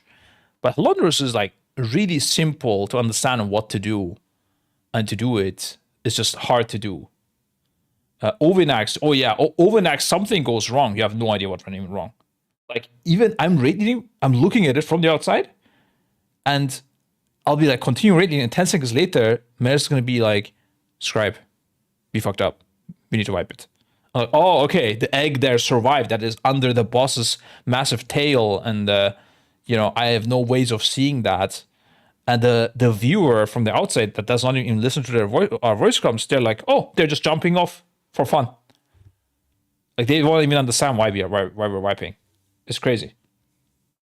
That's definitely more complex, yeah. Although the complexity lies more in the add-on there and not the brain. I think I'll change Londres would might we make all bombs unique or give bombs a marker. Yeah, that would be nice. But I mean, to a degree, that is part of that difficulty. But yeah, I mean, that would be nice. I wouldn't say it's a necessity. Who actually had the experience to gain max level, which took a while. During this process, we learned how to play the game. New players should experiences as well. Adding something that will play the game for you is ridiculous. What's next? Autoplay buttons so new players can just read quests and experience lore. Yeah, it is going to that direction. The thing is, back in the days, also the game was a lot easier. Nowadays, if you're a casual Andy and you don't look up guides, you don't really learn how to play your rotation.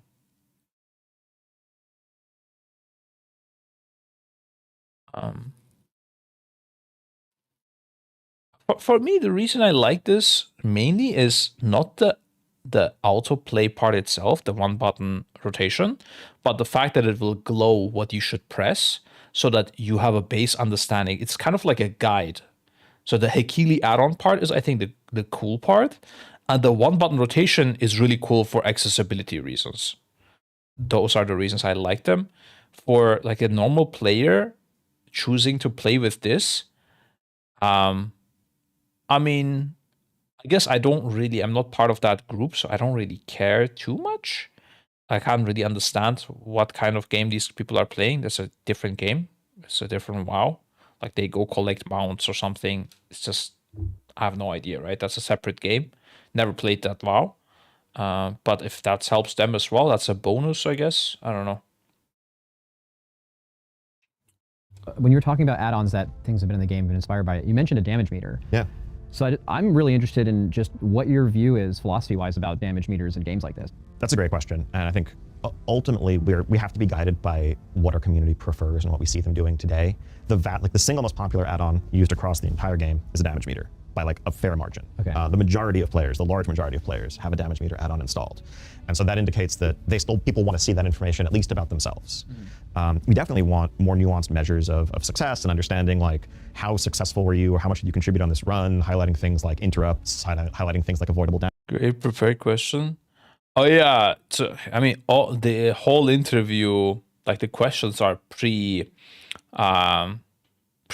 by Blizzard. That's how it works. Yeah, they are a lot like quite sensitive about the PR. You don't just go there and ask random questions.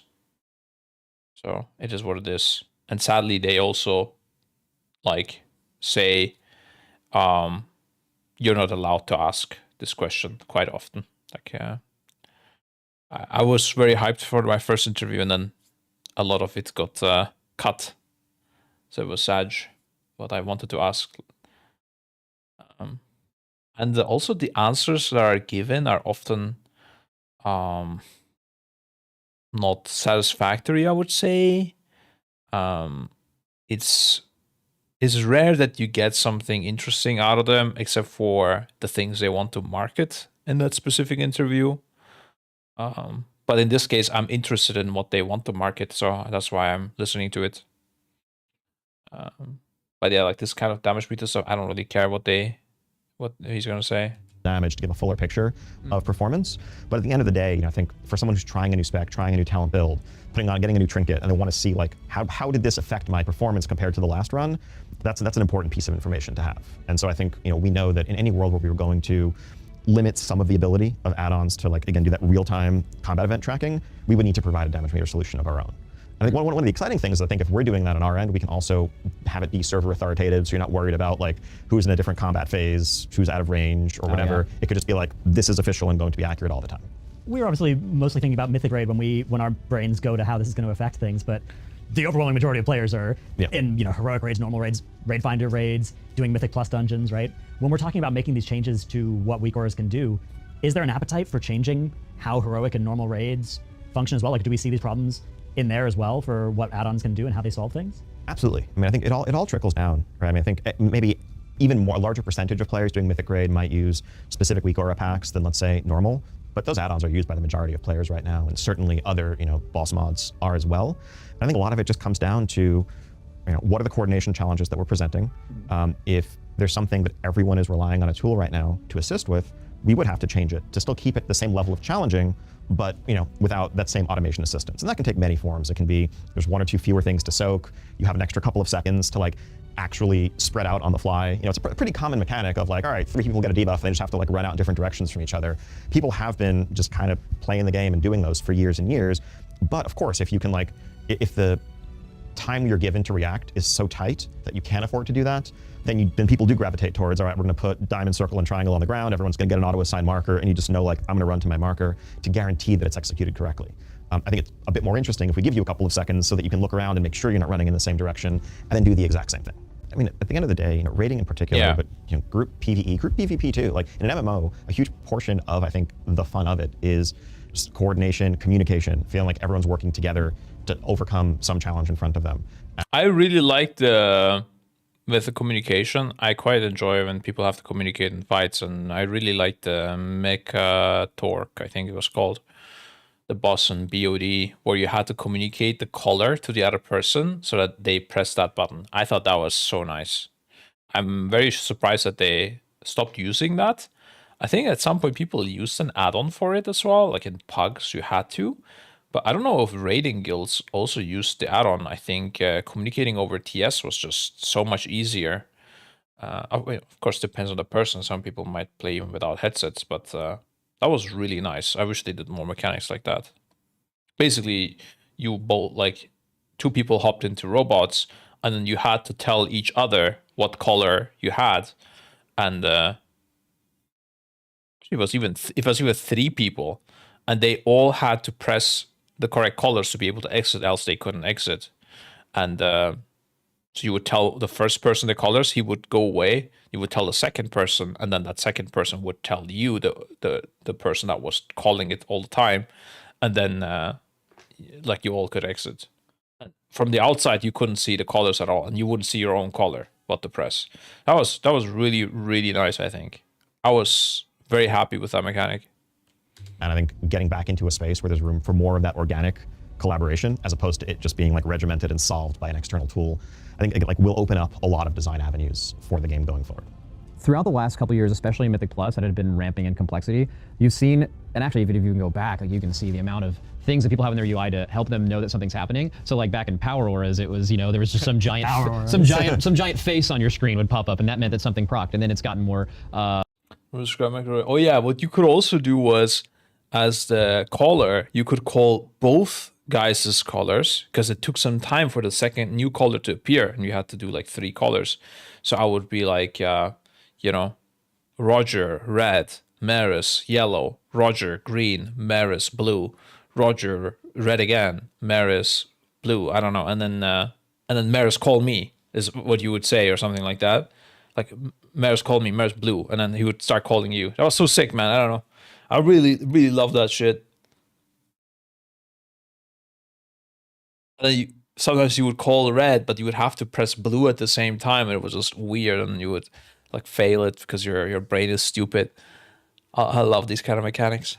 You know, refined. And now, even in the last, it's been ramping the past couple of years, you see like, you listen to someone's POV who's doing High Mythic Plus right now, you're gonna hear AoE, dodge, frontal, circle. Like, it's just every bit of audio aid It's so being bad. used to, you know, it's in the idea of being optimal, it's not required. And especially this patch, I think Mythic Plus complexity has actually gone down as an intentional design point, it seems at least. I think you might have made a post about that. So that stuff is less required, but people have like kind of already baked down the UI. Is that something that you're looking to either have an ability to have that in the game, or is that something you don't want to have happen, where it's more like you're organically doing mechanics because you see them, or are you okay with all the audio and visual aids that exist currently within add-ons? I think the answer is mixed there. And I think like audio prompts are something that are super valuable to people. That's something we want to continue to add support for on our end as well. Like we know we've got feedback we've gotten around the 11.1.5 cooldown manager would be that many people would appreciate being able to have audio prompts tied to certain things or procs firing, and that's something they would miss about weak auras. We want to make sure that we're offering that kind of thing as well.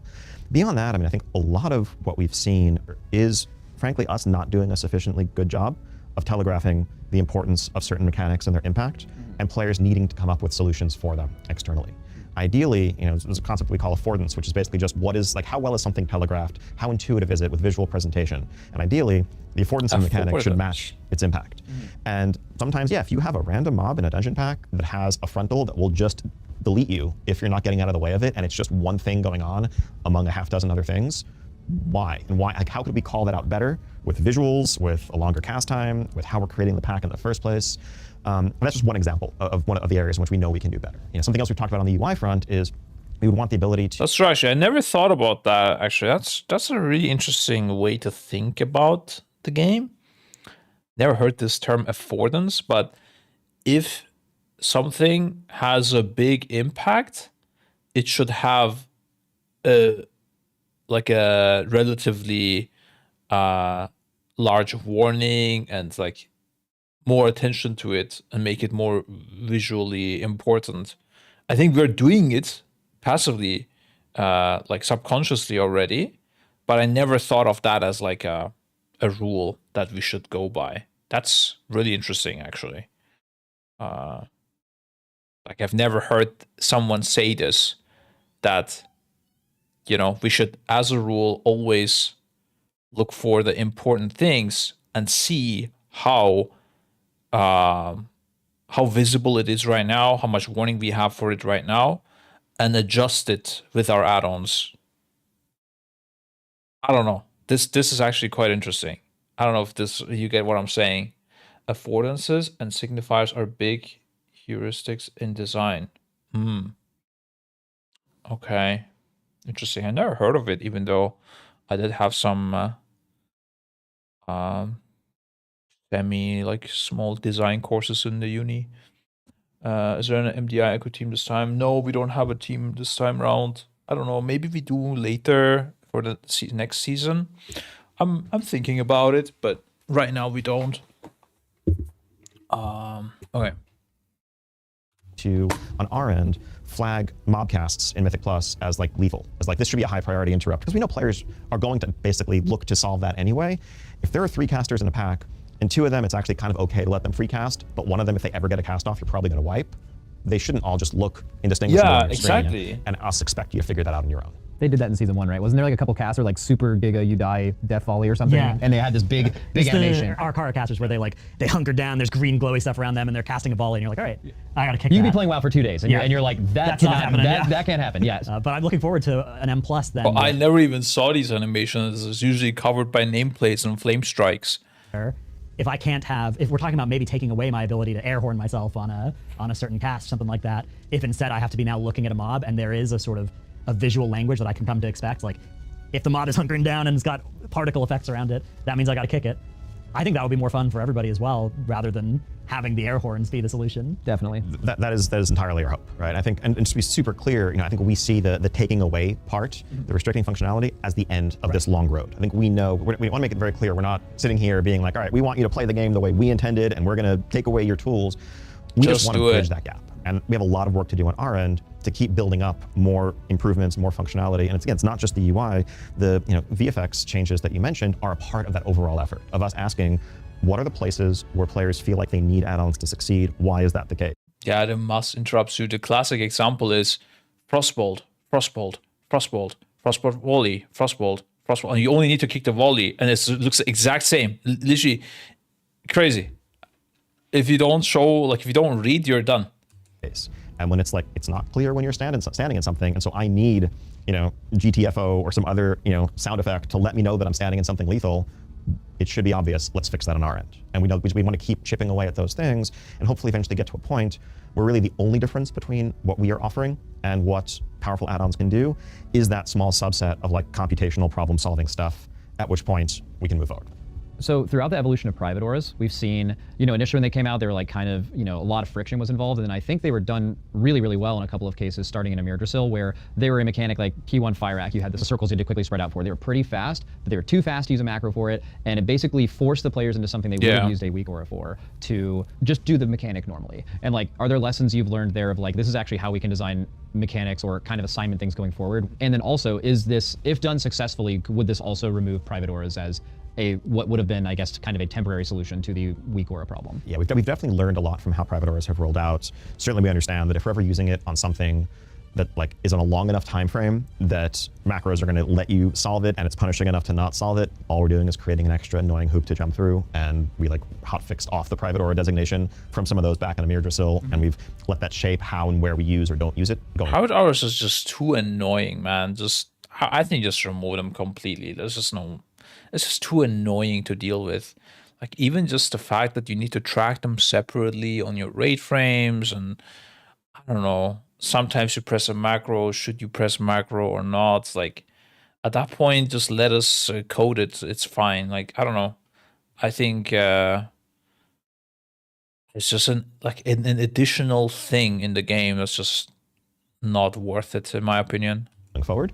So yeah, I think examples like the Farak mechanic that you mentioned are ones where like when we know that everyone is on a level playing field, everyone just has to play the game, play the mechanic. We can tune it accordingly so that it's hard but doable. We'd like to be able to do more of that for sure. Yeah, I see the Fire Rack first intermission, which was a private aura and then had to get hotfixed off of the private aura, as sort of a cautionary tale for if there's a mechanic that is only doable with the weak aura assignments, and then we take away that without giving an adequate replacement, then it's worse than doing nothing at all. What would a mechanic like that look like in a world where we don't have a computational solution to it, right? Would it be slower and fewer sets of like lower damage numbers on these things? I think probably a bit of all of that. There's multiple knobs there. There's, on Mythic we might default to like everyone in today's world, everyone in the raid has to participate in this, and there's enough things to be soaked that if anyone isn't doing it, it's not going to work out. Versus maybe shifting to a world where there's a little bit more slush, things are a little bit slower, there's a little bit more time to react, to get into place organically based on which buff you were assigned, stuff like that. At the end of the day, our goal here is to preserve challenge. And we know that we'd have to design encounters differently in some cases to deliver roughly the same level of challenge in terms of how many pull counts it takes, just what progression looks like while living in a different mechanical world. And I know that when we talk about restricting any kind of add-on functionality, many players very rightly kind of reflexively say or ask, well, how am I supposed to do this boss in this tier without my weak aura? That would be impossible. And the reality is, if you couldn't use that weak aura, that mechanic would be designed or tuned differently. We would have ended up nerfing it right away or designing it differently over the course of even just PTR testing. And so that's like any future design in this space. Yeah, but at the same time, they are expecting us to use these things. Like, there's no way they would do Overnax thinking no one's gonna use a Vikara for it, or the Sphirak intermission. I'd be shocked if they thought like, yeah, they're just gonna YOLO this one. What do you mean? Like, this was planned ahead that we are gonna use it, and of course we're gonna use it. But yeah, it's not like they are not expecting it. Since you can place private auras, have you guys looked at doing something like having a third party and just looking at the screen and assign stuff outside the game? Yeah, you can do these kind of things. It's just breaking the TOS in most cases. Chinese skills, 1 million pulls. Yeah, dude, Chinese guilds go crazy, man. I would love to raid on one. Maybe that's like the future. I learn Chinese and just go and play in a Chinese guild. That would be so much fun, actually. I did raid lead in Chinese once in Terrasland. I was doing a countdown, but what was it? I forgot all the words. I know R was one. I don't know. Someone knows how to say 1, 2, 3, 4, 5 in Chinese. I also said stack and spread. Dude, it was crazy. I swear, put me in a Chinese guild and I will know Chinese within like 6 months. That's how I learn English. Easy for me. Wait, Yi? I don't remember Yi at all. I remember Sun, but Si and Wu I don't remember either. R. Maybe it's pronounced differently than how you're writing it? I don't know.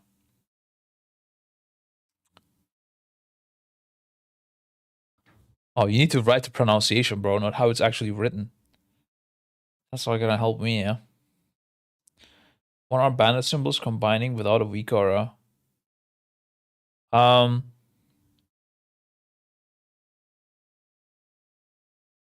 mean, that's not too hard, really. I do it without weak aura in heroic raids. I just put the combos that we need in the note. Like, you can write it in a piece of paper, and then I look at the set and what combo you need to play. It's not that hard. But yeah, I mean, right now it's needed because you're not on voice chat often and stuff. You wanna have an easy view. Was E R Sun C Boo. Okay, I still don't remember C and Boo. I remember R and Sun.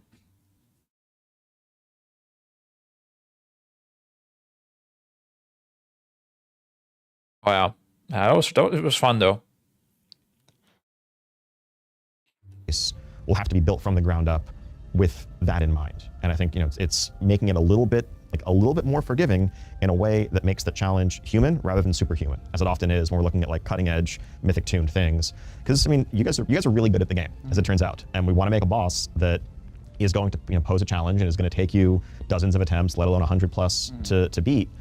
We do have to take into account the fact that not just you, but every mythic raid guild that's going to follow in your footsteps are going to be using these tools.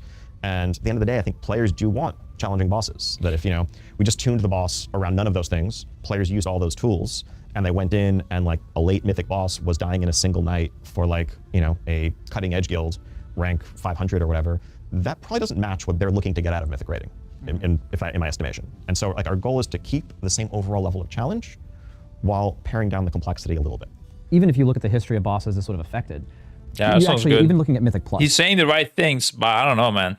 It's rough. Something where the complexity has gone down from pack to pack in this patch, but the reality is you can still find challenge in it because it's infinitely scaling, and you will get to a point where it's doing too much damage to you, or the amount of damage you need to do is too high. There's been mythic bosses that have been simple mechanically, but have been unbelievably difficult, and that's been true all the way down the guild ranks. It's not something that's just nerfed by gear, like Sludge Fist, Kaiveza, where you've created really intricate problems to solve where weak auras basically didn't matter. Halandris, you actually put a bomb timer very clearly in the game on the bomb. You did not need a weak aura for one of the hardest bosses ever, right? It's more just basically the solution for these weak auras has been just a very specific kind of assignment mechanic that is just like, oh, it's just so much easier to do this, right? You could build in a lot of that computational stuff in game to where even if weak auras existed, you would find people just being like, I don't know, the game just kind of does it. We have players that don't use audio sounds in weak aura packs because on bosses like Skarn, on most other bosses, there's like either an in-game sound for when the bombs are actually activating or a voice line. We have 2 players in our guild that use very minimal weak auras, and they literally listen to voice lines for when mechanics are going to happen, and it's extremely accurate, right? So I think a lot of these things are already built into the baseline game. It's just about choosing like when. TLDR. Bad players, yeah. It's fine. Let's roll with it, guys. And how to apply them. Absolutely. And yeah, I think your example, going back to Nathri of Sludge Fist, I think is a great one, right? Like a lot of that was just practice and just learning like how to react to these situations when chained to different partners and dodging the stuff. And people were in enough situations over enough time. They kind of develop that muscle memory, that sense of planning, and eventually your guild as a whole overcomes the challenge. Compared to, let's say, the Stone Legion generals that came after it, a couple of issues there, but like one of the central mechanics that was being solved by weak auras was like, all right, there's a whole bunch of soaks that need to be covered over the course of the fight, and it's not realistic to have that like 7 to 8 soaks up simultaneously, where you need to also account for like, well, this person just got targeted by a different mechanic, so they need a backup to go in and do it for them. Yeah, so it sounds initially like it's we're restricting what add-ons can do, but really we're opening up the universe of mechanics that can exist in a WoW boss without, because there are so many that you could think of right now where all of them would be, this is going to get solved by this, right? This is going to get solved by this. But if that's not the answer, then now the designers have all these tools back, and we can get these mechanics that maybe haven't been used since MOP because we've been weak-oring them ever since, and now we get to solve them with our brains again. And he even mentioned too, he said like, well, there's a lot of swirlies now. Yeah. Because that's the thing, like, oh, we can always default to this and a few other things because you know you're not going to solve that with weaker, so we can add fights where that's not a thing. But you know, you remove that. Oh, it's so easy for them to make things harder, like unrelated to weak auras. I mean, just think of Sprocket balls, right? The amount of teams that wipe to balls, the amount of pulls. If he just dodged balls, like there's no weak aura for it, right? You cannot do any weak aura for it. If he just dodged balls, we would have killed that boss like, I don't know, 15 hours earlier. It was crazy. We just wiped the balls for 15 hours. So you can, you know, if it's too easy, add more balls. There's a TLDR. Yeah, you can do that on any boss. Super easy. Like on, on Rig, the disc dodging, it can go full crazy if you wanted to Default to this. I realized this tier, it is like they could just make the bosses harder, just like that. Just like that. They could completely destroy us. Blizzard is must be really trying hard to not kill us, yeah. It was also Sprocket where I noticed this the most, because there was a set of mines that you had to play right before the beta launch and on the PTR, and you had less time for that. That whole mindset, because the intermission would start, or phase 2 as it's in the journal, and you would have to blow it up like really quickly or get 2 stacks, and or risk blowing up with the wrong color. And on PTR, like, we never properly managed to do it. Maybe only once where we actually did it in time. And I was like, damn, this is going to be really rough. So we analyzed how we can do it quickly and stuff. And then we got to retail and it was a joke. This was the joke version of Sprocket, by the way. So if they actually kept that in, this boss would have been much harder. And, it's completely fine. It's not like something not doable or something crazy. So they can definitely easily make bosses harder without increasing complexity if they don't want to.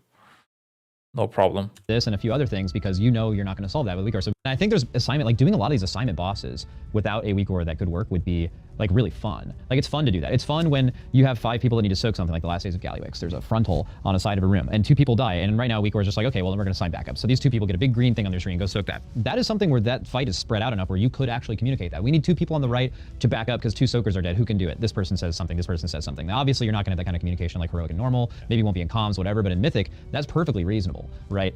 I mean, you can also assign just more people than 5. I don't even know why we are assigning 5 people. I think we should assign 6. We should switch to it. I've been saying this on farm already. It's stupid. I think we're just all doing it because Liquid did it.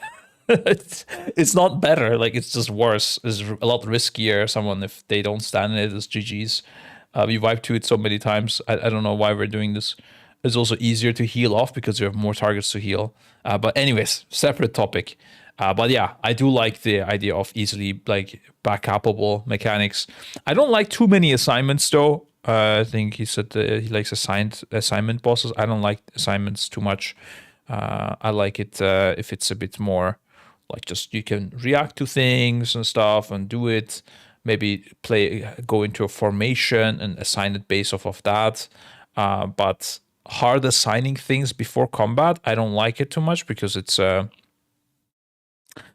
Final Fantasy does that, and that's the one thing I don't like. It's just like, oh, here, this guy, the first melee goes to the top left, second melee to the top right, then on the second mechanic you do the swap. Then I don't know, just a list of assignments. Like even on Gallywix right now, which canister you soak as what person, it's crazy. I would rather the game forces an assignment onto you, where you pull you get the TikTok canisters on the ground and you just get a number on your head, like a 1, and then you just go to the first canister, instead of you having to assign this all the time. Before every raid night is a tilt. Especially tilt for farm, I would say. For progress, it's okay because, you're going to progress the fight for the whole day. But for farm, one person's not here, or like you swapped 2-3 people from your roster because they're on the bench or they're not there that day, and then you have different assignments, and everybody needs to look at page of assignments. It's a tilter. A lot of the things, like we could probably. I'm also a big fan of nerfing the bosses on farm, by the way. I think once you kill the boss, you should have a massive damage increase against that boss. Farm, I think, should be easy. Probably count, honestly, on one, maybe two hands over the last like 4 or 5 years, how many bosses would you meaningfully would have to have a mechanic change. But they are very impactful, very memorable, and they have been purely defined by that. Are you worried at all about the communities, and this has certainly been ramping up over time, like you mentioned, even for us, we were much more just do the mechanic 4 or 5 years ago than we are now. Are you worried that there has been this built-in reliance on it that might be hard to shake when creating new raid bosses? Absolutely. And I think that some of that gets back to us knowing that we need to really ease into this, that any world where we just kind of rip the Band-Aid off and say, all right, have fun, honestly, we're in a new world, as opposed to building up more built-in functionality, starting to have clearer visuals, simplify some mechanics, and then build encounters and have classes designed around a world. They're saying this, guys. They're saying this since fucking years, man. It's just not gonna happen. It's gonna. Okay, yeah, maybe my grandchildren can play the game without add-ons. Until then, like, if they don't do a Band-Aid at some point, I'm okay if they want to cook like another year or something, but after that, rip the Band-Aid. Fuck it. Stop trying to, I don't know. Otherwise, it's just not going to happen, I think. There's never going to be a time where like everything is going to be perfect. World where we know that this isn't possible. As long as people are set up for success, I think we'll be fine. Certainly, if we were to disable any functionality and then players went into a new tier and like we're just wiping to bosses and like they used to clear heroic comfortably and now they're like brick walled halfway through heroic, yeah, players like that will be a source of tremendous frustration. But we know that we need to avoid that by any means possible, and we have a lot of work to do before we get there. Something that really encourages me is the easy. Just do a 3-boss extra raid where you test the stuff out. Done. Also, you have data from PTR. I mean, we were testing it for a reason. Use it to make the game properly tuned. ping system. That seems like such a perfect way to give us an option to identify where we're going, right? You just ping where you're going, and then you don't have to, try and communicate with words. Hey, I'm going to move over to the left 20 yards, right? I just ping where I'm going, and that opens up an ability to solve these again in a YOLO style, right? Rather than an I think your guild did that. Yeah. So the Echo of Neltharion, right? Yeah, we just pinged it. Yeah. So famously, like everyone had the maps for that. Like, here's your exact spot you go, and then his guild was like, you know what? Everyone just ping your spot. Mostly it gets covered. People go to the same spot every pull. But if you see 2 pings in a spot, 1 person has to move, right? And that could largely solve a mechanic with just something that's already built into the game. I don't get it. The ping system. How do you do this? I have no idea which mechanic he's even talking about. Oh, the portals, probably. That's crazy. That sounds so bad, but I don't know. Maybe I don't get it. Because what if 2 people ping on the same spot? Who goes away? What if they both go away? Huh? I feel like there's some information that is being held back here. And there's some more detail to it. A companion to replace addons coming in 2 expansion. AI companion. What the fuck is that? Something we've also talked about, looking to improve and to kind of broaden the sorts of things you can do with it, to give people more tools to solve these problems in a coordinated way, but using their own skill and expression instead of another tool. When I think of World of Warcraft, I'm always thinking back to when I first started playing the game, and there was this really exciting moment where I looked at it and I'm like, oh my god, I can make this game look however I want, right? Like, I can put this here, I can have an add-on that tells me what time it is in London, what time it is in Darnassus, right? I can have all the world clocks there if I want. I can have 3 different bars at the bottom of my screen. I can do whatever I want there, and to me, that's always been a strength, not a weakness of WoW. So I think there's a lot of people that disagree with me on that, but then there's also people that they hear about Blizzard thinking about restricting add-ons, and they're worried about losing that. Is there any intention to go after any of that kind of customization? Not whatsoever. And in fact, we're doing everything we can and we would do everything we can down the line to minimize any collateral damage to them. But the goal is anything that's cosmetic should be completely fair game. All informational stuff that's out of combat, like, again, you have RP add-ons, things that are tracking, helping with professions, tracking gathering nodes, helping you with quests, like, you name it, a bunch of accessibility add-ons, all of those, like, there's nothing harmful whatsoever about any of them. The only thing is, at the very end of the day, once we feel like we've done enough on our end to improve baseline functionality, what we'd be looking at is the ability to parse real-time combat events, in a way that drives, you know, problem solving on the fly. So it's kind of, we build the scaffolding to then be able to take away the existing weak core solutions that that we have for these. How much of this is, so the thing that's excited me also about edit mode has been, it's so clearly based on what the community has learned over 20 years, right? It's like, oh, the community has revolved around this as a solution for presenting this information. Let's give them that base in the UI rather than making them This is some ultra cooked UI though. What am I seeing right now? download something. How much? What is bro cooking? What the? I get it, they're showing it off, but come on. They could have done something else. Could have put like the map here or something. Hunter main on alt. God damn, dude. Much of this initiative is still going to be based on what the community says, how the community reacts, versus which of these things are already kind of locked in decisions? I'd say basically nothing here is locked in. Okay. Really, you know, my hope today is to kind of begin a conversation about that direction and what areas are welcome, what areas maybe have more to do to convince the community on, and what areas we might be wrong on and should, you know, reconsider. Because I think at the end of the day, you know, this game belongs first and foremost to our millions of players. We're trying to serve them as best we can in the long run. And I think our sense is that for many players, the feeling that they have to download and use certain add-ons in order to play the game competitively isn't really part of what's attractive about the game or healthy in the long run. And so if we can pull things back to a place where add-ons are available for those who want to use them, but people aren't feeling pressured by their groups, by just the natural demands of competition and not wanting to lose out to someone who's using more advantages, then that's going to be the healthier route in the long run. So if I was the kind of person who wanted to write a 10-paragraph forum manifesto, this would be one of the topics to do it on, right? Absolutely. We'll be reading, we'll be listening. You know, I think this is a long path ahead. And yeah, just, you know, curious to kick off the conversation. And Bro, why are they sometimes laughing? It's like some inside joke between Drathnos and Max. hear how people feel about it. So rotation assist is coming in 11.17, which is going to be Like, Ian will say something, and sometimes they will just giggle at each other. Like, what's going on? hitting the PTR in the very near future. Can't wait to hear people's feedback as they're able to hop on and check it out. We'll be listening closely so we can make it the best it can be for everybody. It's also been amazing to just get a chance to talk through kind of the history of add-ons in WoW, where they are today, and where they might be going in the future. Thank you guys for coming out. It's really been a pleasure. Yeah, thanks so much for having us here. Really looking forward to see what the community has to say about how much they want more of these casts, maybe monthly, maybe bi-weekly, weekly, whatever you guys think, put it in the comments. Daily. Just, Daily, and yeah. you said it, it's not me. Thank you so much, Liz. This has been really, really awesome. Okay. I don't know, guys. I feel like 43 minutes for all of this was a bit too long, or I don't know. I feel like the TLDR is, okay, rotation helper, glowing what you should press, one button rotation with extra global CD for people who don't want to learn the game, for casual gamers that want to stay casual. And they want to make fights. I mean, this is already nothing new. They want to reduce add-on power in high-end content and are interested in a future without them, and they will try to work on things and are interested in community feedback. That's it. That's crazy. I can summarize this whole interview like 43 minutes in 30 seconds. And I'm not even blaming Dranos or Max. It's Ian just mostly yapping about the same things. Are you worried about an arms race between add-ons and encounter design? I mean, yeah, a lot of this is also like old topics, I guess. The interesting part of this interview is the first like 5 minutes. That's it.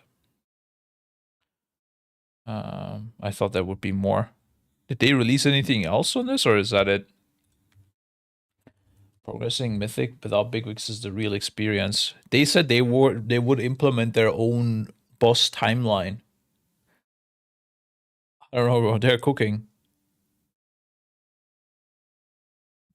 Oh,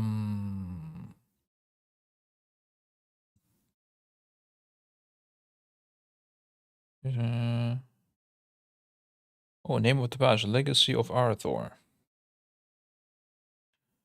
Popular add-ons including boss mods, nameplates. Oh, nameplate stuff would be nice, yeah. Damage meters as well. Oh yeah, like they want to replace all kinds of add-ons. I guess this title is also a nice summary.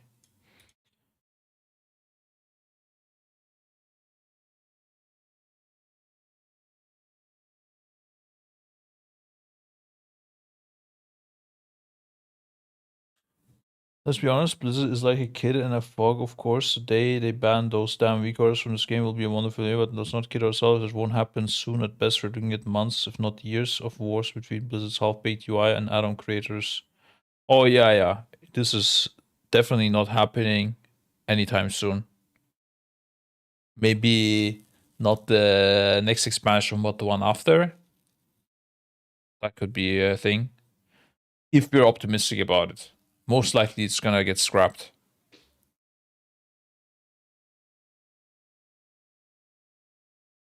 For the new arc. That could be it as well, yeah. I don't know what the importance of these arcs are for them, but yeah, interesting stuff.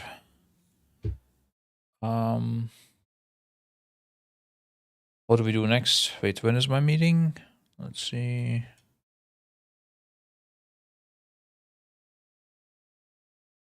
Two hours or so. After the saga, most likely. I don't know. After this saga would be what? So 3 expansions from now. That could be a thing, yeah. That I could see happening. Because at that point, anything is fucking possible. Like 3 expansions from now, maybe the WoW 2 comes out. Who knows? So that could be possible, yes. Just like everything else in this in life. I don't know, guys. I think I'm gonna piece it. Anything else that you think is worth reacting to? Not really interested in playing. I don't know. Nowadays, I don't like playing on stream. I notice I enjoy the game more when I play off stream. I've been playing every now and then, but on stream gameplay is kind of weird. I don't know. Stream is more like the interaction place with you guys. I feel like. So if there's nothing to talk about, I'm out. I don't know. Oh, so provided. Oh yeah, true. I want to give an update about like the roster situation and stuff as well. So actually I have the list of people that were removed and we got new as well. But do you care about the Dinar's change? I don't personally. I think what could have made more sense on Dinars is if you clear heroic, you can get mythic items. I think they might change it to that as well if they are somewhat smart after seeing the feedback. So that you can get the difficulty above like +1 of what you cleared. Yeah. I think that is reasonable, personally. Gee, when I have enough WoW players signing up, dude. Every time you ask me, I get like every time I see this question, I'm like, I'm getting hyped to do it, but I don't know. I'm looking for volunteers. I know Ryzen started playing Final Fantasy now as a DPS, weirdly, but maybe he would be down. So the next tier in Final Fantasy, is that a Savage tier or Ultimate tier?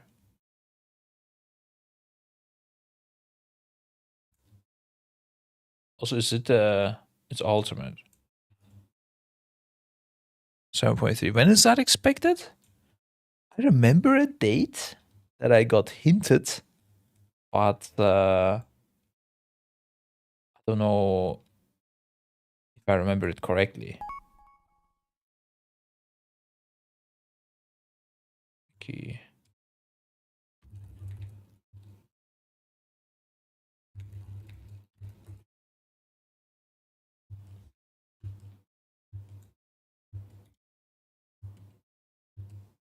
No, they did, but approximately July, I think. July? Wait, that is not what I got hinted. Wait, let me.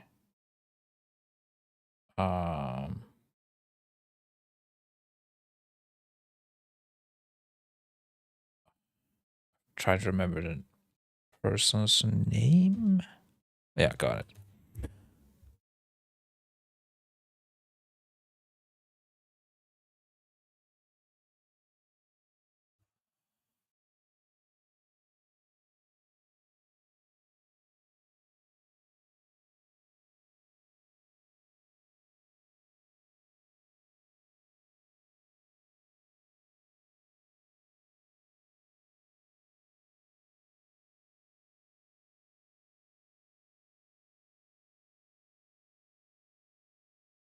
Let me just ask straight up.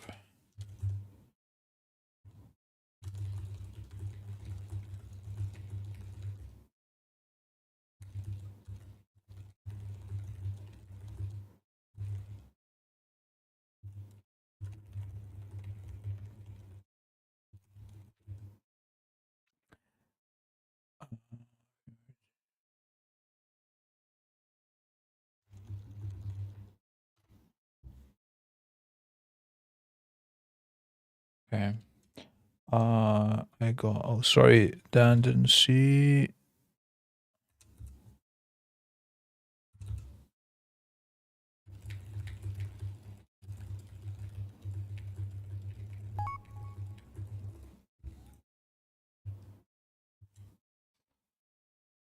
End of July or latest early August? Really? Was on point. That's the same dates we're expecting for the WoW race. What the fuck? That sounds ultra cooked. Maybe we do an event back to back, dude. That would be sick. Could reduce some costs like that.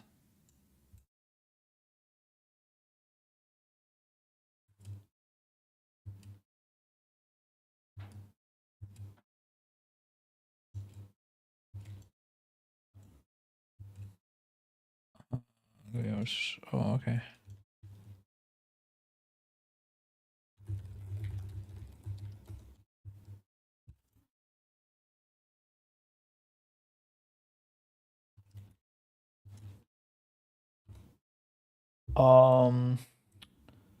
Four lords ultimate would make a lot of sense lore wise. So I promise, I wish that I wish. I would love to be more involved with both Final Fantasy, but also Destiny 2. Because I really love both games a lot. But sadly, I don't know. It depends.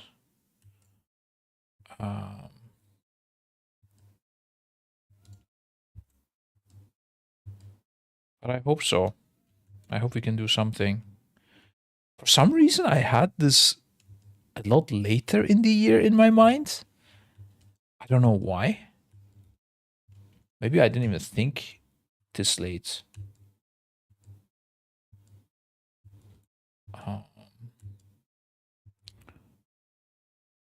Workshop. Oh, Maker gone. But there's also this nice week or add-on that puts this on your escape button, right? What's the add-on called that puts it here? I think Just Wait made it. I should get that. Also, I have FF'd at this point and got WoW up, dude, because I CBA updating LVUI manually.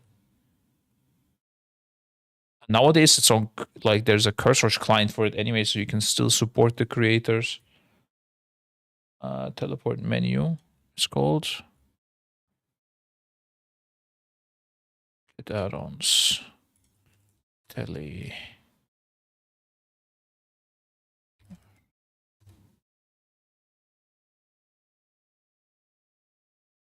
$294,000. That's crazy.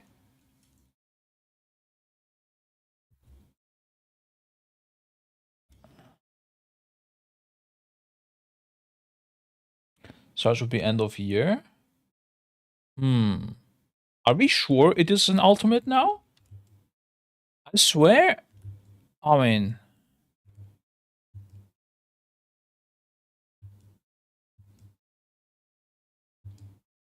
I could swear I got hinted at an ultimate at the end of year, but I'm not sure if I'm mixing it up with the previous ultimate.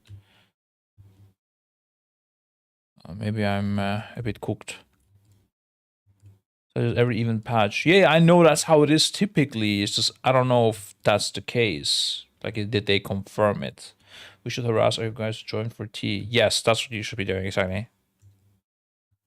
I can bump the Final Fantasy channel again. Bumping this.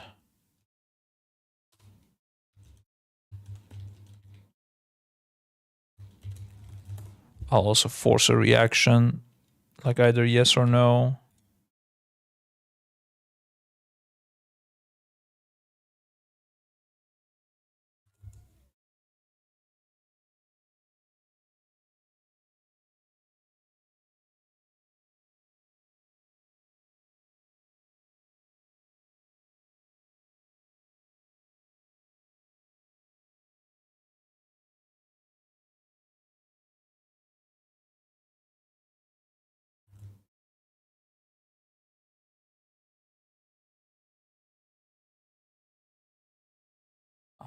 Can you go to leave, please? Oh, lead.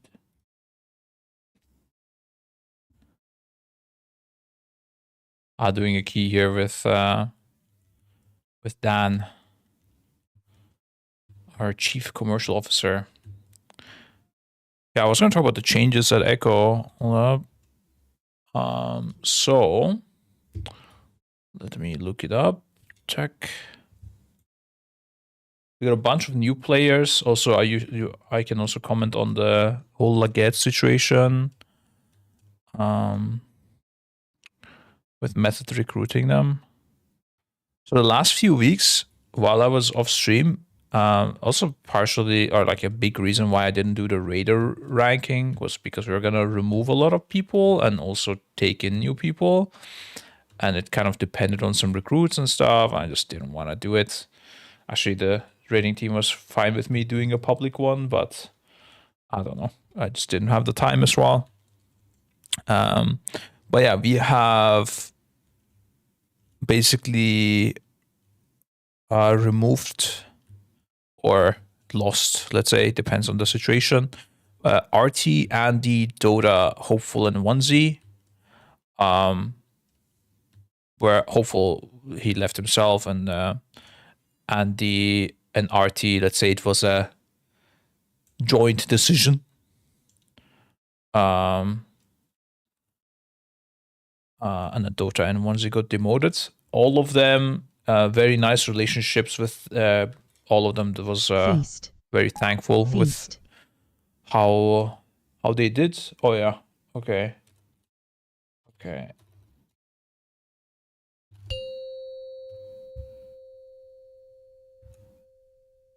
5, 4, 3, 2, 1.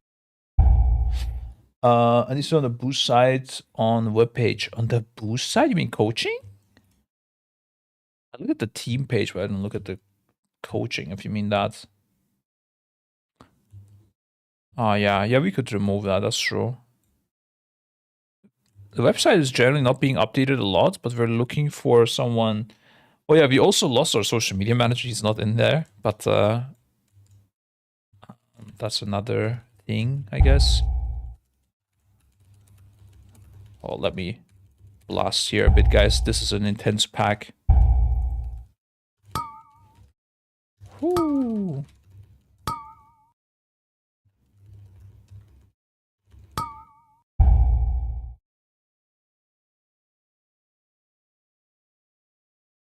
So much damage, dude.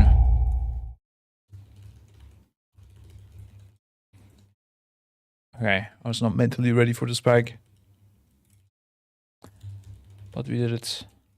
Oh, that hit me.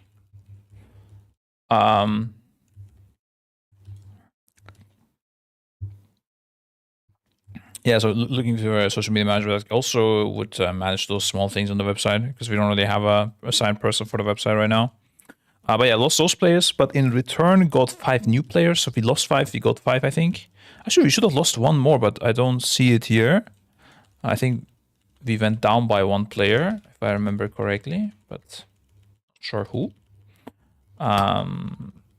We got Verb, Gub, Spencer, Arxis, and most importantly, Siri, because healing was a big problem for us last year.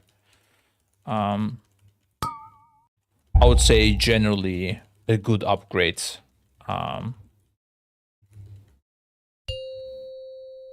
Say compared to the last tier.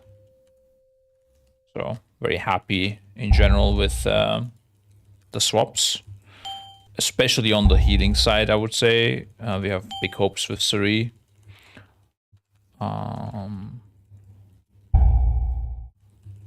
But I think most of the trials I'm quite happy with so far. Looking to see how the others will perform over some longer time. So yeah, I would say pretty good moves. In that process though, obviously we took a lot of players from Method. So they were a bit struggling, and One of the players, Gob, that we took was from Leggett as well. Actually, we were talking to some Leggett people as well. And I think Gob was also one of the best players they have, so we're happy to have him. And left the method the people mostly that we weren't interested in, though it would have taken Max, their old guild leader, as well, but for whatever reason he was not interested. I don't know. Not sure why. It sounded like he will put in less time, and I don't know. I don't really fully get that personally from the talks I had. I'm not sure why he ended up preferring method, I guess, but I don't know. Maybe they made some exceptions for him. That's what I was hearing latest, but no idea. That's the description of new rate tier in F14. If so, thoughts. No, I did not look at it at all, actually. Did you not try Valdi?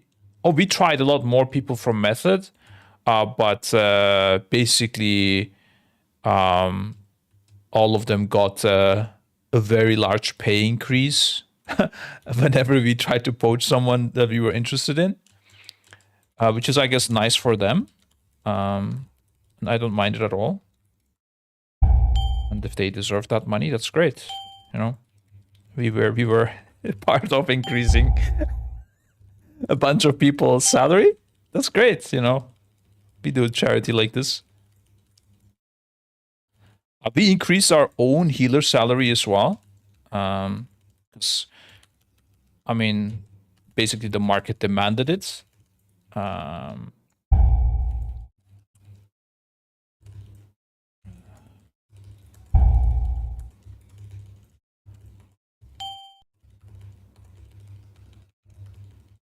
But outside from that, we have it the same across the DPS players. But for healing, we made some exceptions. Also, we have some healers that are like at least one healer, Velo. He's working a lot and missing a lot of meetings, so you know, having some adjustments there depending on your situation. Because typically, we want to stick to the same payment across everyone just to keep it simple. But yeah, the healer situation was a bit drastic for us, so we had to make exceptions, which I'm happy with, basically. It just makes sense.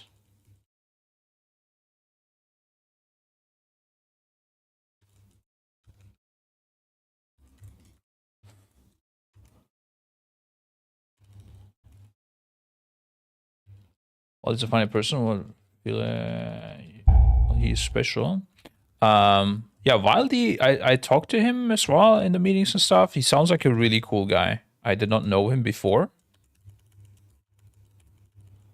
But seems like a very nice guy. If things change at some point, I would definitely be interested in trialing him.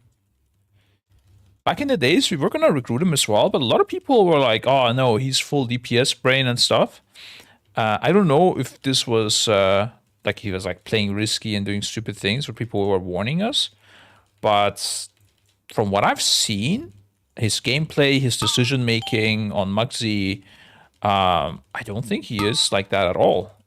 So I don't know if people lied in the past or if he changed his gameplay, but looks like a pretty solid player to me. Can I just tank this dude? Yeah, fuck it, homie. Why am I hiding? Okay. Wow. Okay, our healer died. Interesting. That was not part of the plan. Be mass barrier for the boy. Got him. I didn't even notice. Stops everything.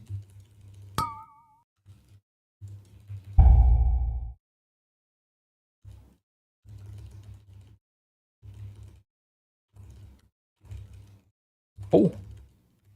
Quick cauterize. Apparently there's a way where you can sit somewhere and hit the boss without getting hit ever. I don't know. I didn't figure that one out. Roger was saying there's a spot like that. Is that a thing, guys? They fixed that? Oh. You just need a V-car. Yeah, I don't have any dungeon V-cars. I need a lot of V-cars for dungeons. I haven't been pushing keys or anything, so I'm just, you know. I feel like there's, like it's happening delayed or something. It's really weird. I don't know. Definitely feel like I shouldn't be getting hit sometimes. But I am.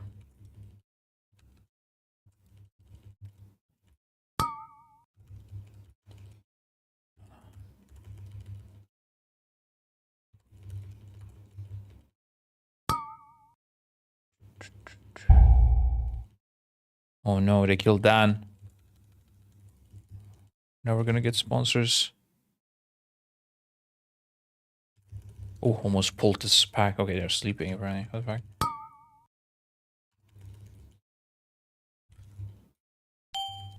Also, it would be nice to see a V-car that tells me when the mobs stop spawning as well.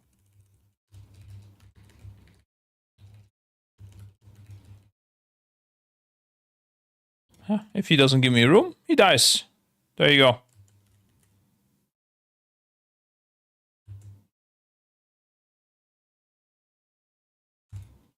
What? That blink fails? That's crazy.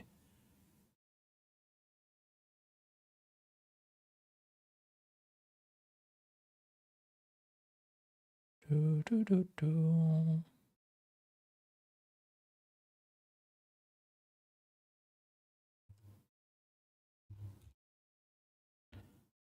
This part sucks so much. Yeah, dude.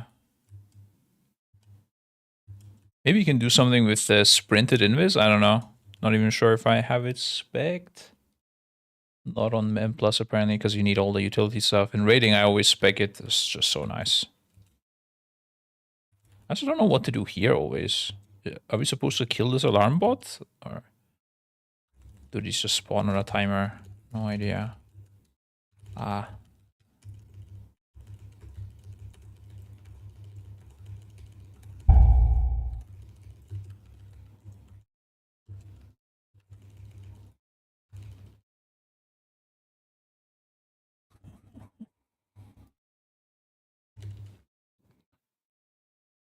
Incoming for the arrows.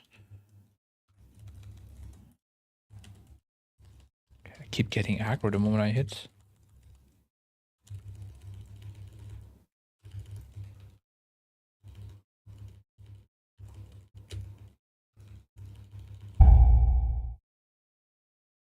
Oh, I messed up here. My rotation, that was troll.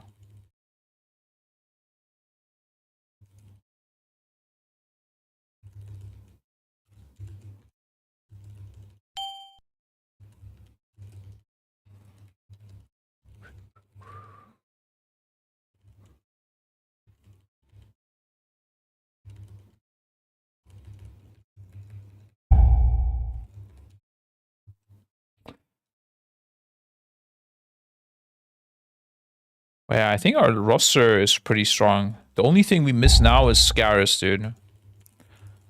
What I would do to see that man back. Is a play review done? Nah, I just didn't do it. Sorry. I will do it next time right after the tier, that's for sure. It's just the main reason I didn't do it was because it was late. Like, yeah, whatever. Kind of was so late.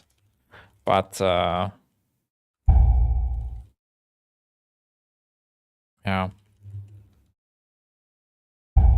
I don't know. Would people be still interested if I did do it now? I feel like it wouldn't be as hype. Quite late now.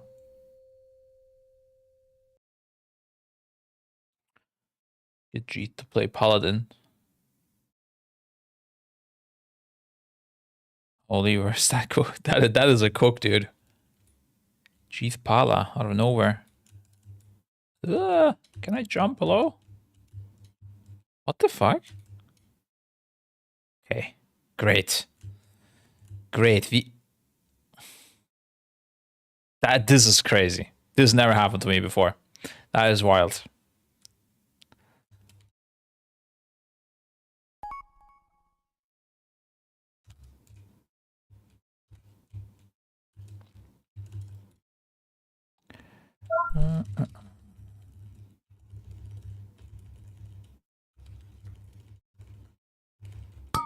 I don't know why I did not use my bracer, guys.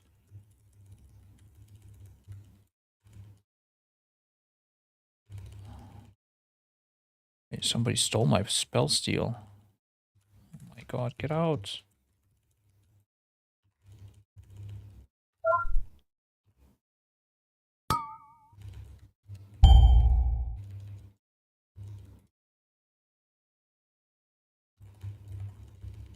Fuck it. Okay, this is the weirdest. Yeah, I don't know what I'm doing right now. Just too many CDs used on this. I'm just sending Insta and lusting. Fuck it, Omi. Don't kill me. Don't kill me. We're good. We're good. We're not really good, but it's okay. There's no way I target sword to that. That's illegal. Oh.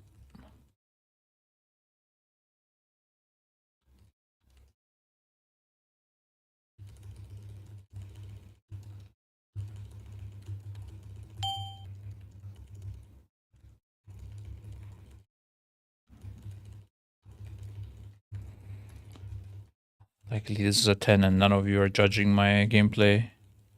We're chilling. Right, guys?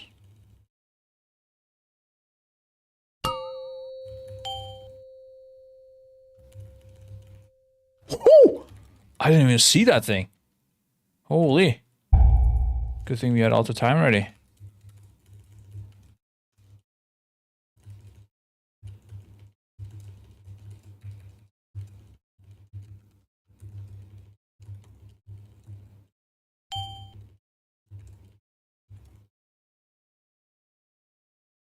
People still asking for the raid review. Maybe I should do it. I mean, I can do it.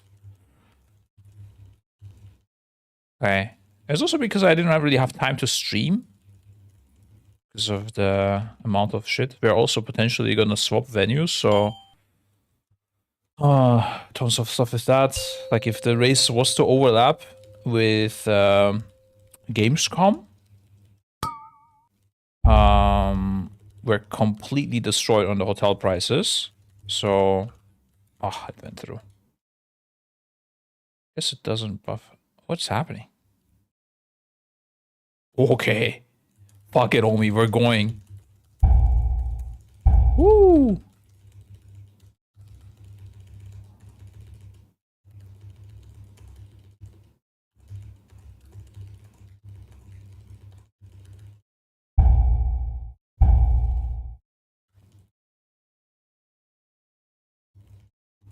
I got a mass barrier for you, Dan. There you go.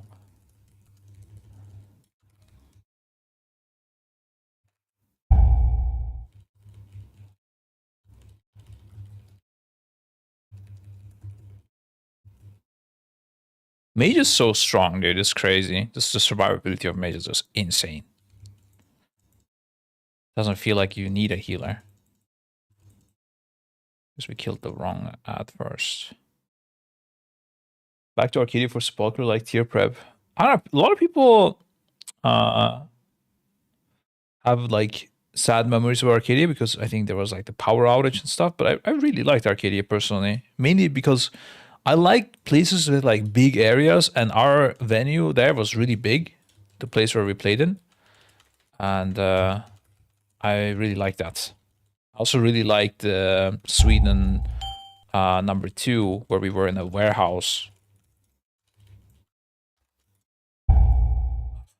Okay, this killing.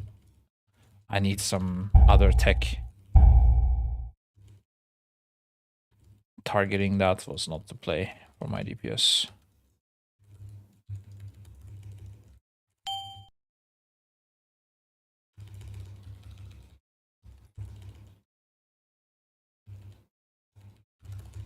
Fuck it on me. Recon boost. Oh, is he gonna chain? Please do it. Do it! Do it!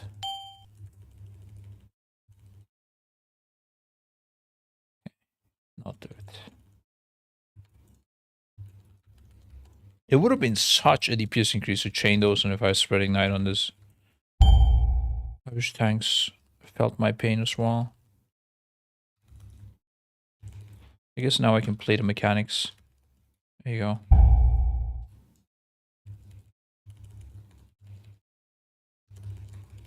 At least chain these are.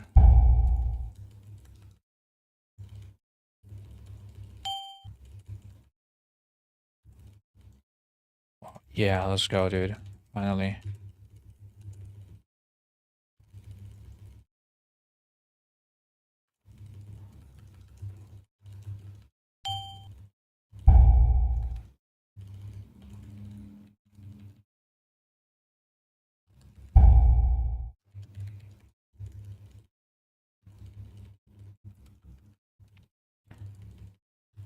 You wish you knew how to play fire better. Fire is actually really easy to spec. Anyone can play fire. It's very straightforward. I would urge you to try it out. Just get some basic weak auras. You don't even need that much. Like... Oh, this is a bit spicy. But you just really need to track hyperthermia. You don't even need to track it if you have... I mean, I guess you want to track the duration. Ideally, you also want to see if your next global will fit in and stuff. I didn't bother making that, but playing as good as me, at least, is very easy. Easy to learn, hard to master. Sure, every spec is, but it's generally easier. I think it's more like the general mage stuff is a bit harder, like knowing how to blink and not fuck it up or alter timing and stuff. But why are we pinging this? Look here, interesting.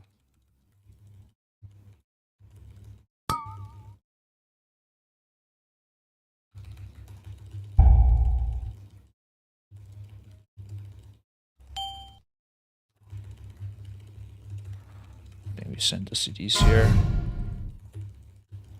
Oh.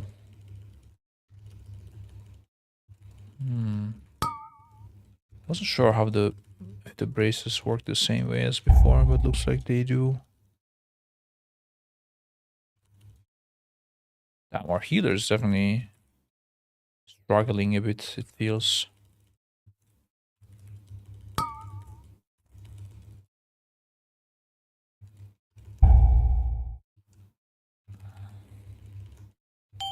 Oh, kill this late and then I can use it. Hold. Oh, okay. Gonna have a big comboost now. Oh, my fire blast. No, it's expiring.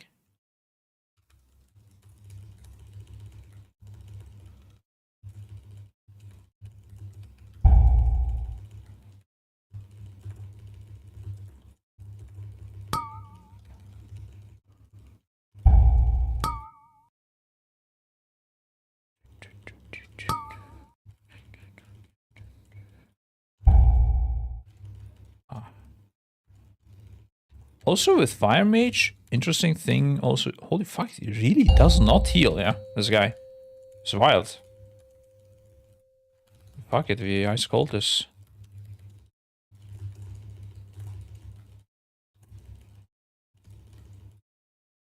Your positioning matters also as Fire Mage. That's an interesting one. Where like you can do stuff better if you're closer to the boss. Versus further. It's quite a big difference.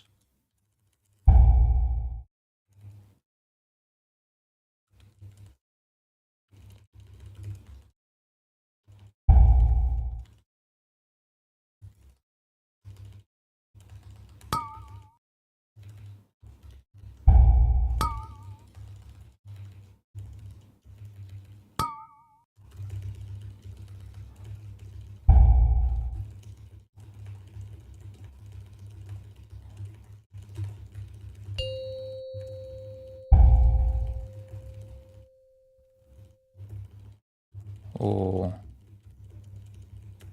Trying to just use personal... When you play Fire Mage and you need to survive, you're not thinking about surviving. You're thinking about how am I gonna survive without pressing a global? That's your only goal. Like here, I'm thinking, yeah, I have cauterized still. Do I really need to press a global, or do I continue min-maxing? I have 3 persons available. I'm like, nah, is it really needed to press a global right now? Nah, I'm fine. It's crazy, bro. Like, if you notice, like I'm trying not to use these since they're not like that big. Okay, the invis was even debatable, you know, maybe just take the hit, but the healer was a bit struggling, so I pressed it. You're like, yeah, alter time, ice cold, health pod should be enough with cauterize. It's crazy, really crazy.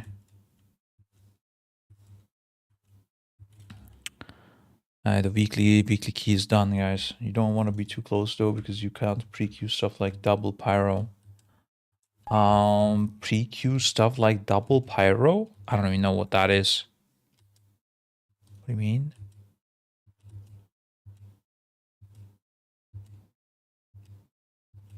Scorch into pyro. Why can you not do this when you're close? I don't get it. That's not true.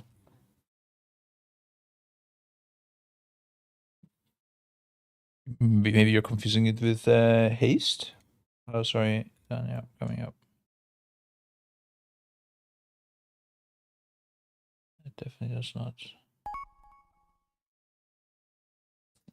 Many mages? No, it doesn't. Okay, I'm gonna show you while stacking on the dummy and do it. If your haste is too low, it doesn't work. Wait.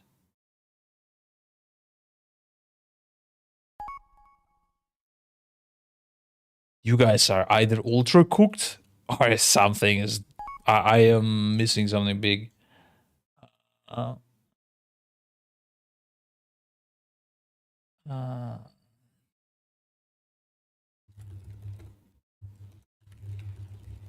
It's like people, motherlords.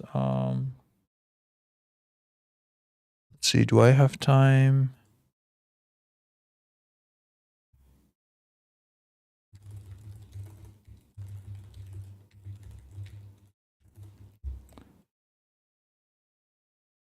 Skew my double powers of fresh 80. Don't think haste matters so much. No. Low haste doesn't matter. High haste, I'm gonna show you everything. It's fine, guys. Okay, so I don't know what you are cooking here, sir, but like, so let me trade the glove to this guy.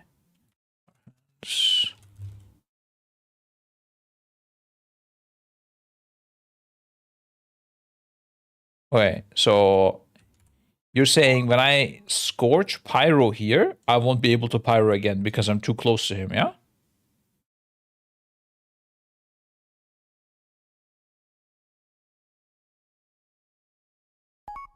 That's some crazy shit. Wait, let's see. I can pyro again. What are you talking about? I'm so confused. I can show you when you can't do it is, doesn't matter your distance. Okay, I don't have combustion now anymore. Let me farm combustion back. I don't know if I'm missing like what you're saying or something, but this what you said is not true. And I can show you guys how haste matters as well. Yep.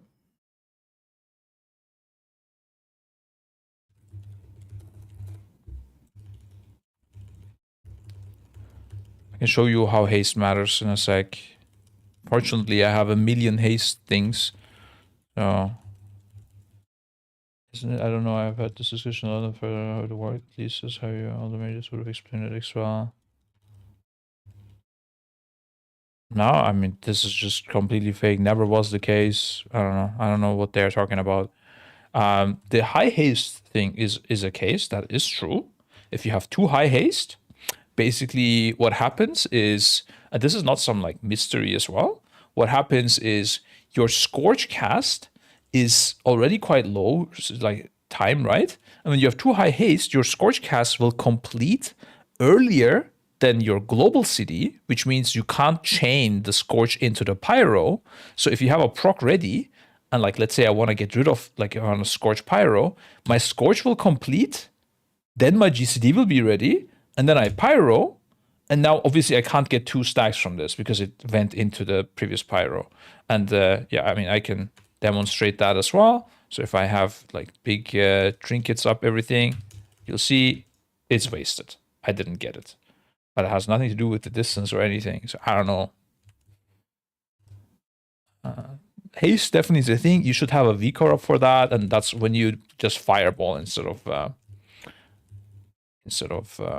Scorch when you have that high haste. And you want to do this, you typically just fireball. In general, better to fireball, just you do more damage. But I mean, it depends also if the target doesn't execute and you have the improved Scorch and stuff. But yeah. Not sure what this distance thing is. As far as I'm concerned, there is never a... I mean, only on a super edge case, there's an advantage of being far. I don't even want to talk about it. This just for like, it's just say it's always better to be closer to the target as a fire mage. And it will be making your life easier. It will give you more information ahead of time. I'll just agree with your point that I'm cooked. I'll stick with healing. Yeah, I don't know. Maybe there was something else and you guys are like misremembering a detail or something. I don't know what it could be. You're too close to a target. Phoenix Flames had some weird traveling. I don't know, maybe it was related to that. I don't know what it could be even. Doesn't really change anything. With Phoenix Flames, you get your proc a bit late. You see with Pyro, you get it insta, right? Like, attack, it hits, you get it. With Phoenix Flames, you see this delay. That's the weird thing with Phoenix Flames, but again, I don't know why it matters about distance to the target. I mean, it still makes it easier if you're closer. Scorch Pyro. Oh, it could maybe be... Wait. Maybe with Fireball? I don't know. Maybe there was something with Fireball, but I don't know what it was.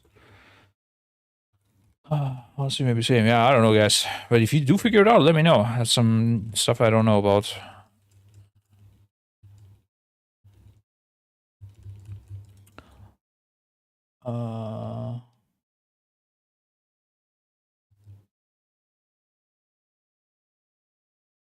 Where's Maris cooking? He's saying whisper me. Is he doing a thing he runs? First 2 or something. Maybe I join on my priest.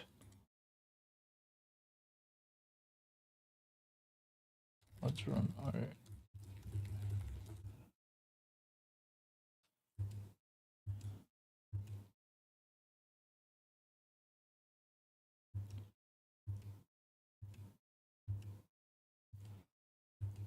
Gingy offers coaching.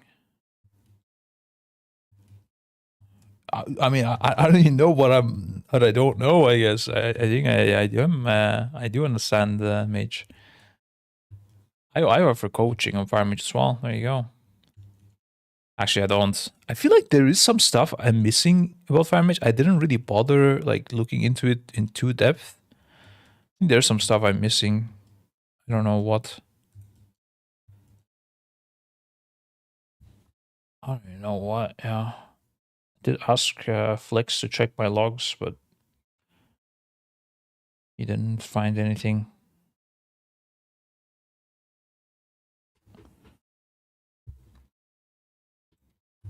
Fire's out there now. Yeah, now Arcane is a new hype, that's true.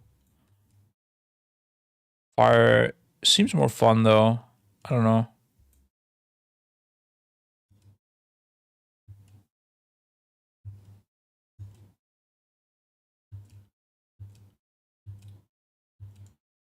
Damn, it's rough to get cures.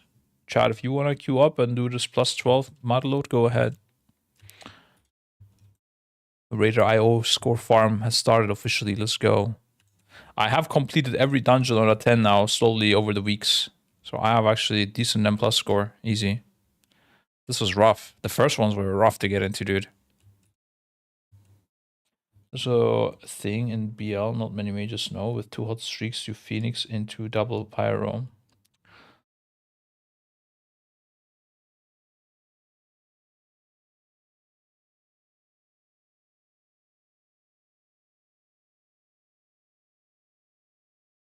You mean this? That you can do like this, and if like my haste was slightly off there, I guess. So I guess I can go maybe further. Oh wait, what am I doing? Oh, what am I doing? That's autopilot kicking in. Okay, I didn't manage. I have too low haste now. Yeah, I get what you're saying. That is true. I never used that intentionally, I must say. I don't know why I would either.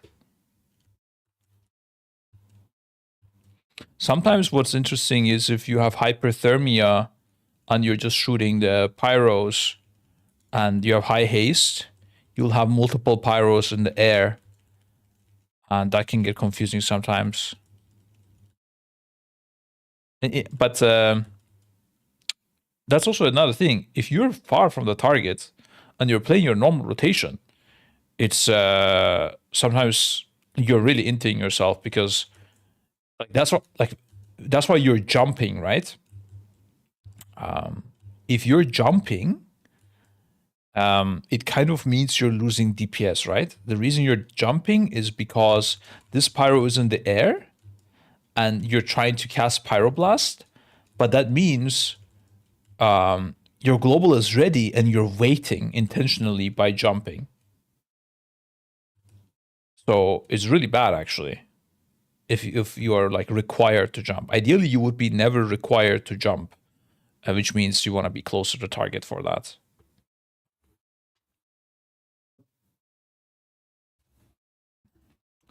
The jumping is very intentional and it has a meaning, because let's say I'm doing this and I'm not jumping. Okay, now I don't have enough haste, but soon we have trinket ready, guys. Let's see.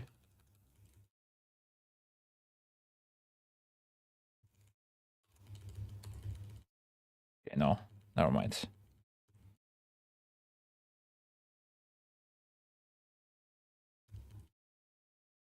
Well, in fact, this feels so weird playing this without jumping, actually.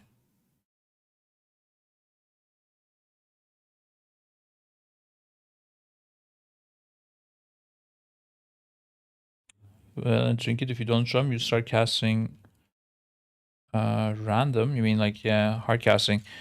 Well, not if you're standing close, that's what I'm saying. I mean, yeah, obviously, if you're doing like raid mechanics, you shouldn't try to be in melee as a range, but yeah, I don't know how sims evaluate that as well. It's no idea, because then haste might be lower value.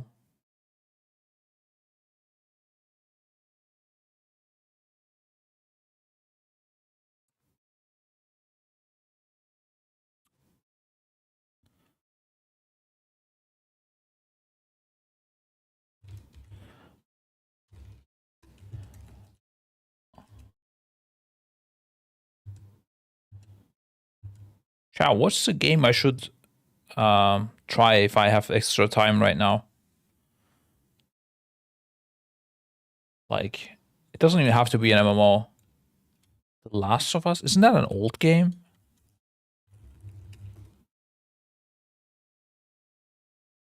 Expedition 33. Roger was buying that yesterday.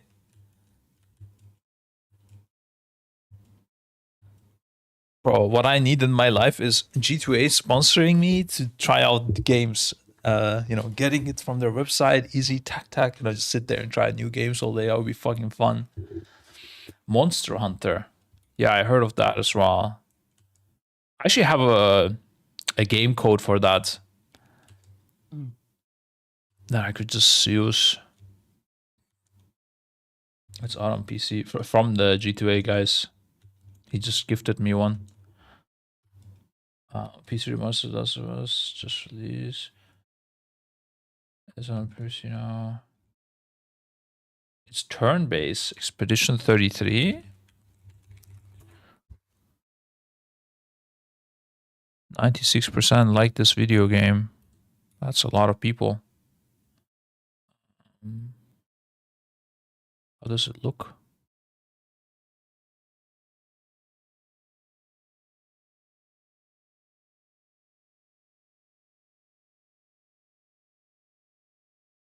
Doesn't really look like my type of game, not gonna lie.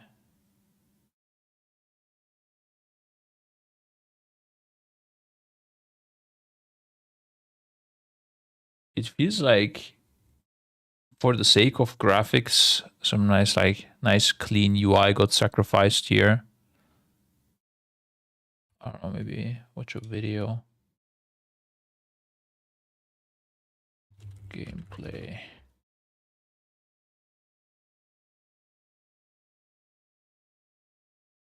Oh, this looks nice. Ooh. What the fuck? That looks crazy. My boomy please, so. And I hope you DM me, yeah? Oh. What's kind of combination? Turn-based that you are required to sit there and press shit. Wait, what is happening?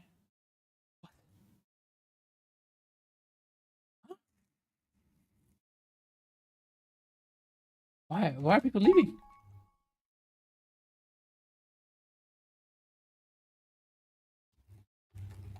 Yeah, but I don't know why people are leaving. Okay.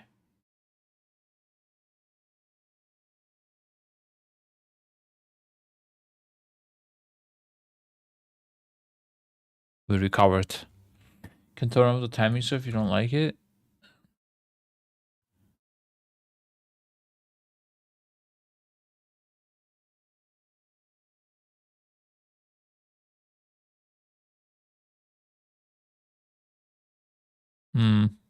I don't know.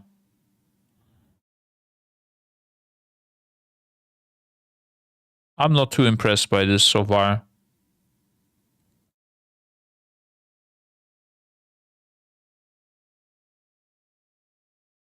Do you turn off by being turn-based? Everyone who actually plays it loves the game. It's not the fact that it's turn-based. I don't mind turn-based games at all. I like turn-based games. Oh shit. I was saying this is the best game in the world. I cannot believe I'm saying this. The one you're watching. What the fuck? Is it that good? It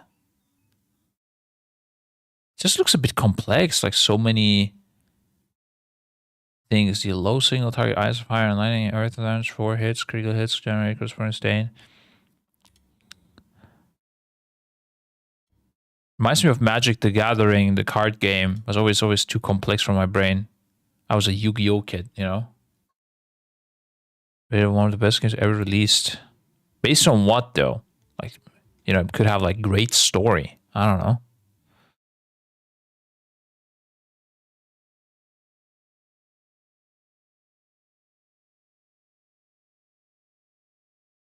Oh, I give you lead, Dan. I was waiting for your ready check actually.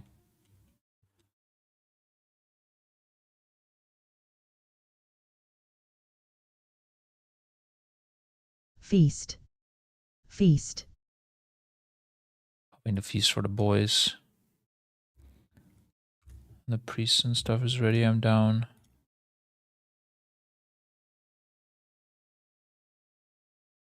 All the paladin spell warding himself and then DC'd? Huh?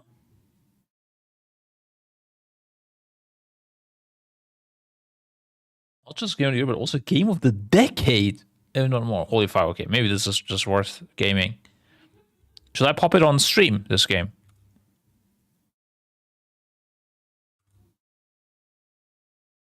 Going in the tank. Oh, he is offline right now. I think he's DC'd. Maybe we were lucky I didn't start the key.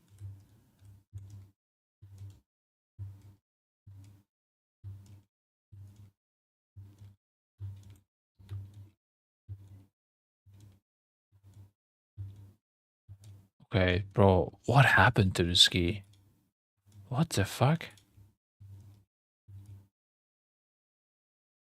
There's a bug when you spell words sometimes. I think that makes the game crash. Really?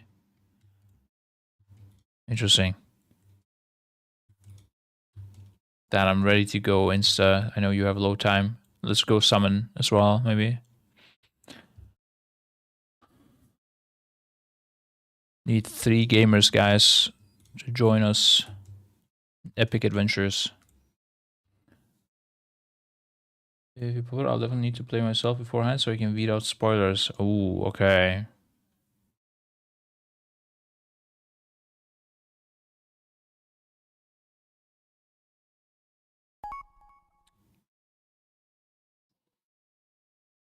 Can we summon together? No, we can. We can. I'm pretty sure. We can assist each other. We just try clicking on me? Or maybe in this zone you can't? I don't know. On the other side of the world. Ah, okay. Okay, never mind. Unfortunate. This is the story zone, I guess.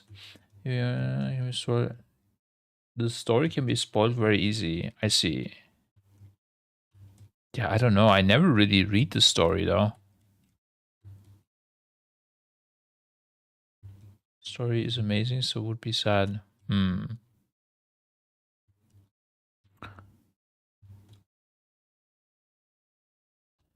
don't need to read anything. Ooh, that sounds good.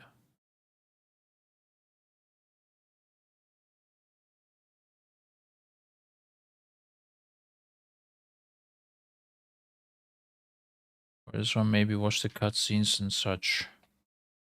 I see, I see. Yeah. Maybe. Like I said, I don't want to, like, do just gaming, like the same thing, streams as much anymore. I don't know. Just want to look at maybe sharing thoughts on news and this kind of stuff, or maybe some special type of content in WoW. But yeah, new games, I think there's a lot of like opinion to be shared and comparisons to be made to other games. I think that's a bit more interesting streams, like this M plus keep pushing streams. I don't know. Maybe if I push like for really high ranks or something, but right now that's not the plan. At least this is why we need to rate the rate team. Yeah. I know. Yeah, that would have been a good stream. I was planning on doing it, but just a lot of things happened, and today's the first day where I'm like, fuck, I can breathe finally. I responded to all my emails, and I'm just waiting kind of for things to develop and then to respond to them. That's why I got the stream. And also I saw the UI thing, and I thought that video was a bit more interesting than it was, honestly, but it wasn't, sadly. You can ready check, Dan.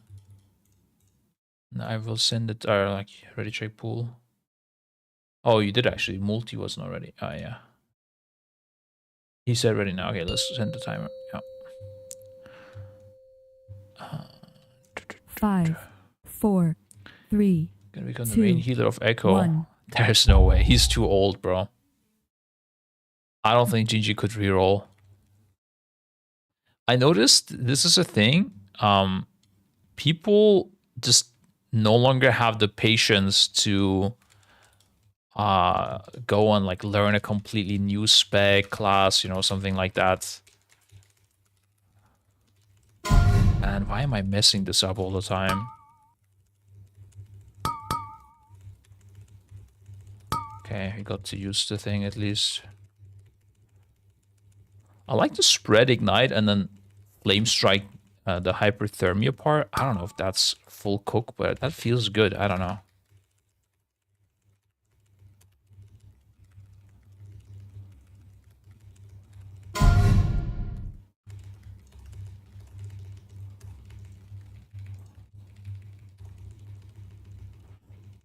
No idea how you're supposed to play this technically.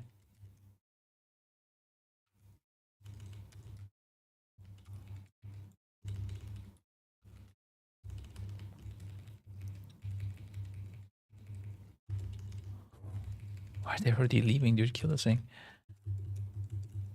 How the fuck do you skip this? Oh.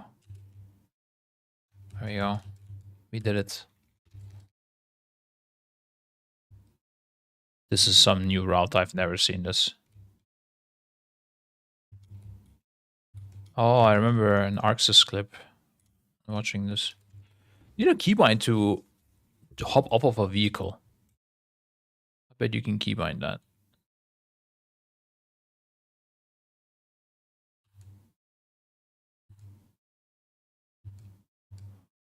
What is this gift? Holy fuck. This is worth it? Did someone pull that? No, okay. That thing was running.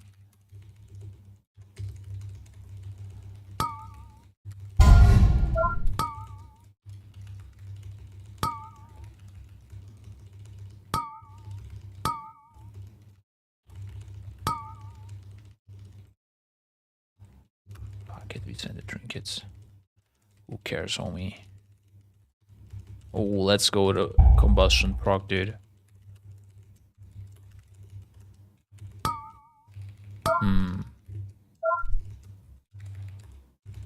Guess we hold cities here.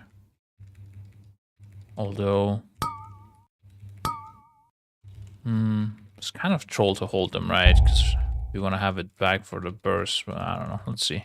Let's see how this goes, guys.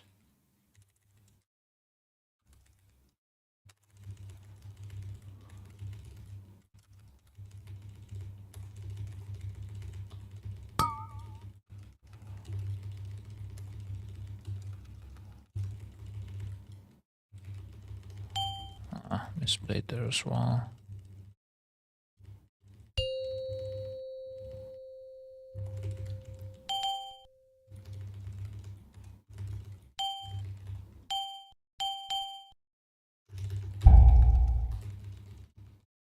Yeah, that was definitely stupid to hold. Should have just pumped.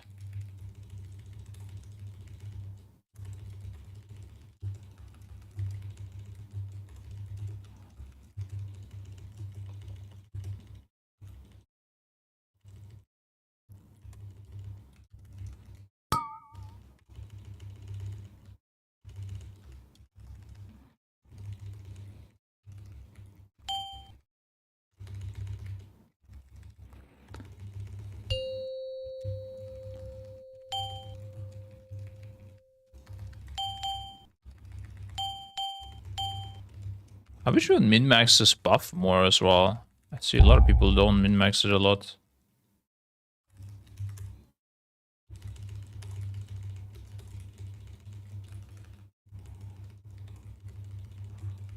And the lineups were not that great today.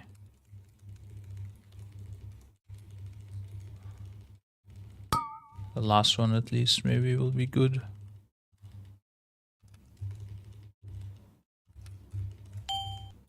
Yeah, it will be, I believe. Oh, let's go. Now we're talking, dude.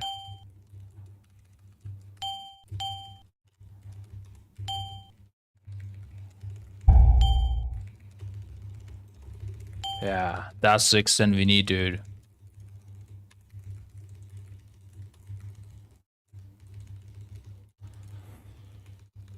I'm surprised more people don't min-max this extending. It's so big, right? It's crazy. Looks like whoop whoop no lock meta. Okay, now we might start pulling like the great first saying normal routes. That's true.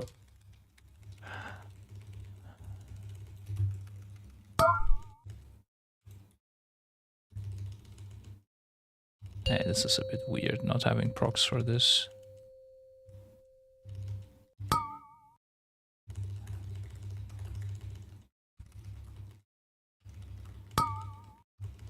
Oh, misclick.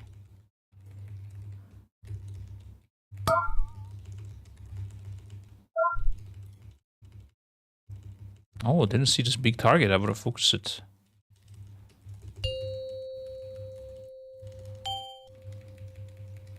Are people playing Flame Strike on high keys or Ignite? Probably Ignite, right? Or ignite, spreading focus. Oh, we pull this. Okay. Big damage incoming. Let's fucking go, boys. Pew, pew.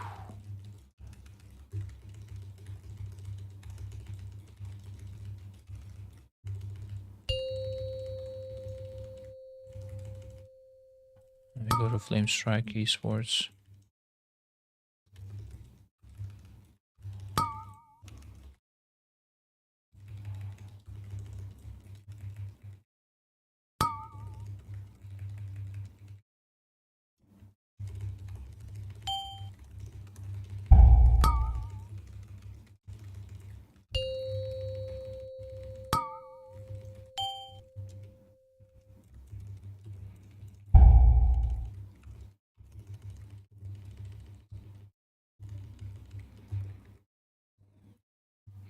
I was just arcing some. Ah, I see.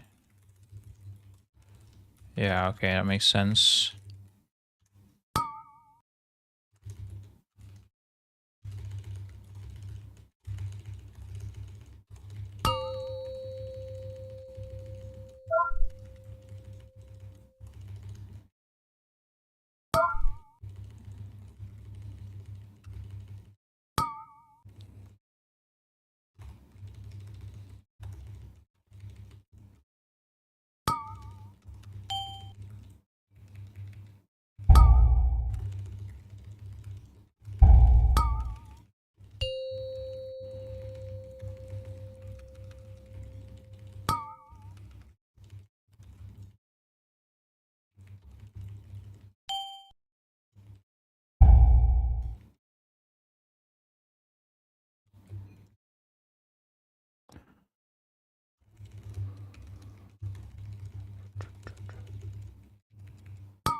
Maybe I should start playing Arcane as well. I just got all my gear that I need for Fireman. Feels bad. Oh, I tried to interrupt it, but it was... Ooh, interesting. Guess that shield makes him immune to interrupts? I guess.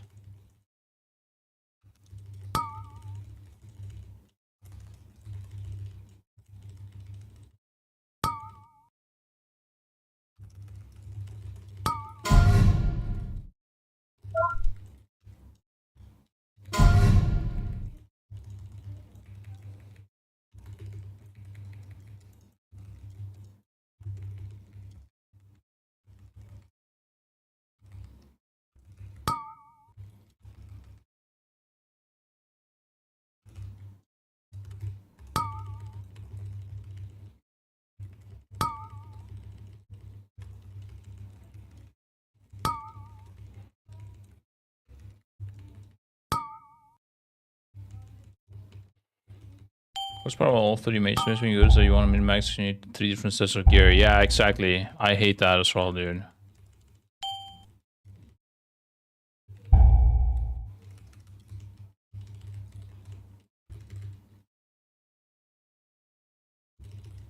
What do I do now?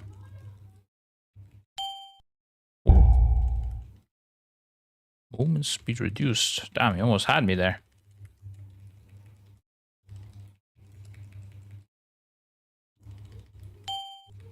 Holy fuck, this guy. I guess everyone is fucking holding cities. What is this? It's just not dying. I do have lust coming up, to be fair, soon. I respect it, guys. You can actually multiple without having to horror everything. Just want the same stats. Yeah, I mean, I understand the, you know, interesting part of this, but I don't think it is worth it.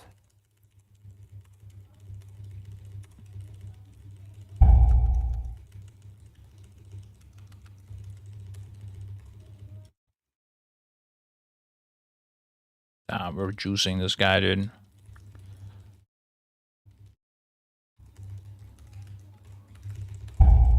Holy.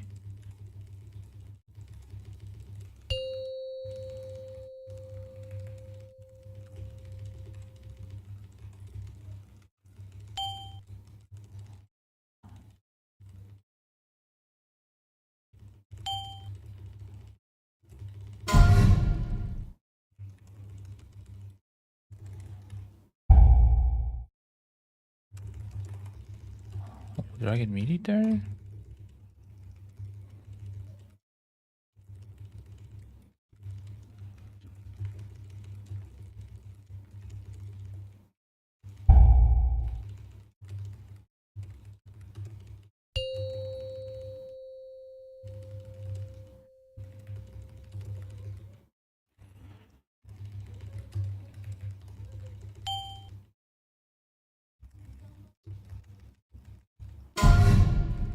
Okay, now if you say right after. Easy, you have scores now though.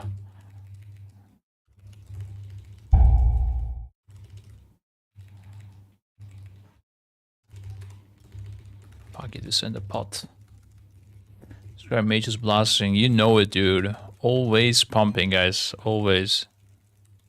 But apparently now gotta pump his Arcane. What I don't like about Arcane is it doesn't have Cauterize, so I can't troll on mechanics. That's the weakness. It's crazy that they gave greater invis to Fire Mage, though. I don't know. Everyone's sleeping on this. Like, this spec has Cauterize. It's not supposed to have greater invis. Same as Frost Mage having double ice block and greater invis as well. Arcane Swimmer, I think he's better at high keys.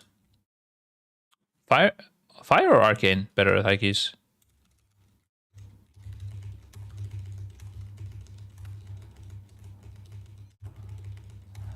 Destroy the smallies here real quick, dude.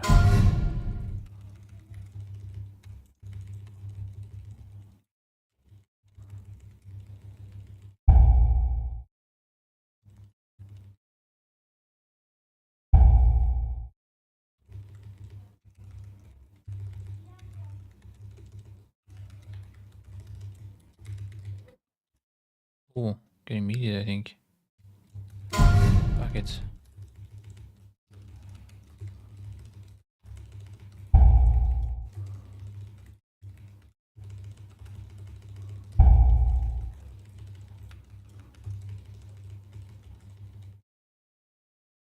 How many targets am I actually supposed to flame strike? Does anyone know?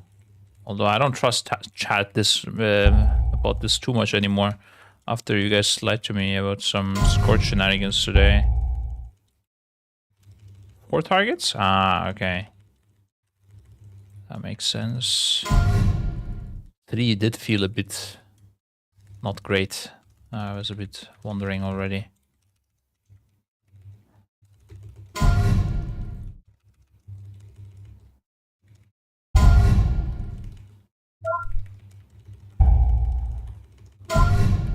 Ah, messed up again.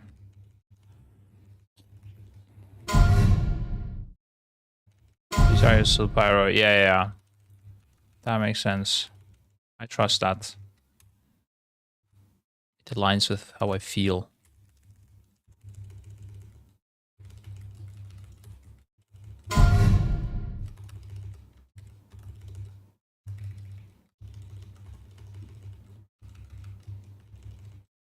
So here we single target. But even with hyperthermia, I guess. Does hyperthermia change the trio at all? I feel like it should. I don't know. Am I being stupid about this? Maybe I'm just thinking about old school Fire Mage where Flame Strike wasn't giving you a crit.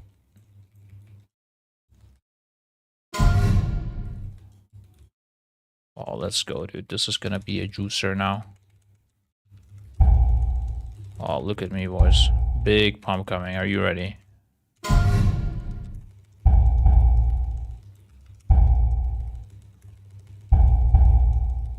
What are all these sounds, bro? Doom, doom, boom, boom, doom. Doom, boom, boom. What is this? Also very loud for you guys, right? Yeah, need to fix that.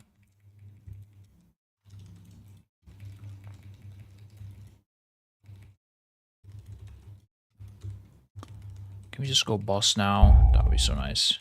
Let's get it, dude. Yeah, let's do it. So I can pop CDs. Let's go. Let's send it.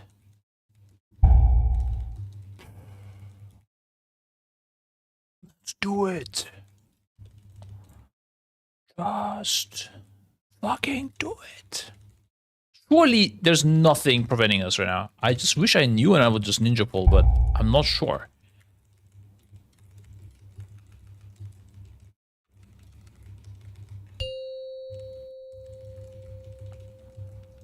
Ooh, my man.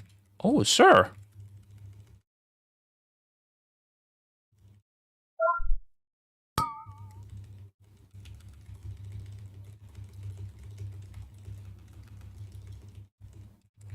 Oh, it's a good spray, good spray. Another one.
I feel like this boss could be a bit harder, right?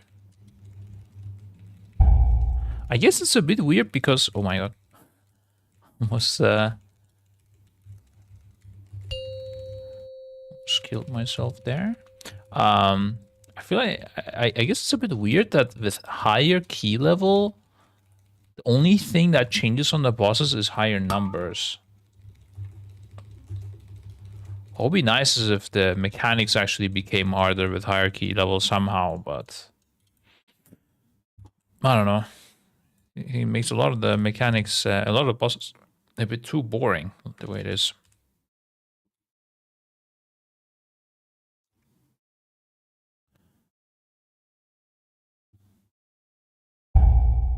Oh my god. In chat.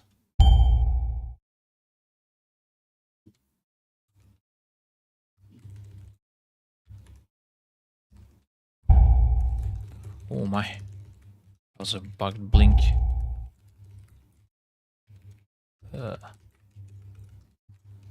I can't see the ground properly there. Oh, there we go. Now it's lit up.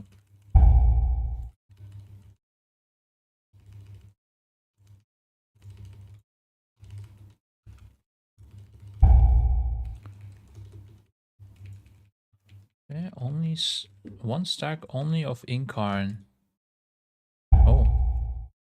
Might be a UI bug that you still have it, but it just doesn't show. I don't know. Oh, I lost my burden of power. That's sad.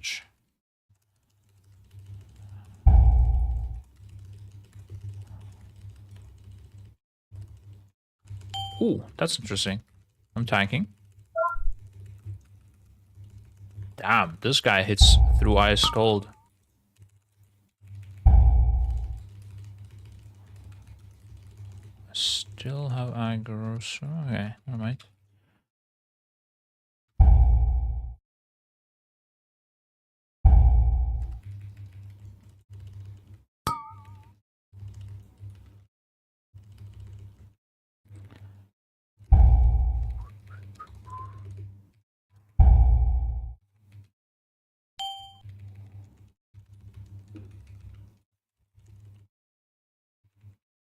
Oh.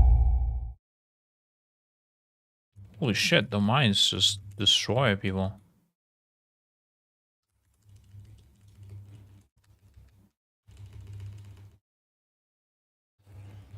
Do I lust this double pack here, or that's what people were saying instead of the boss? What are we cooking?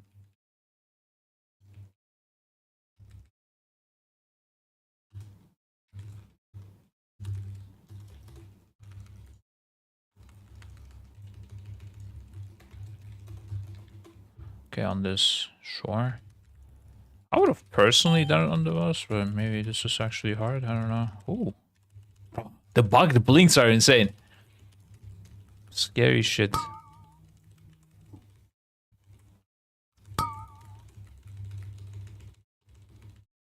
Oh, okay, this is hard.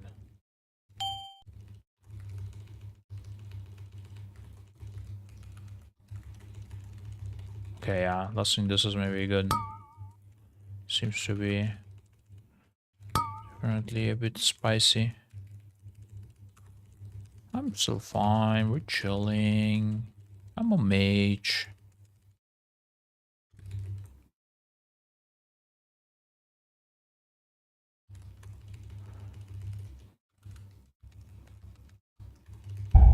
So this spot is a safe spot, I guess, or what, yeah? This is where a lot of people seem to be stacking for this.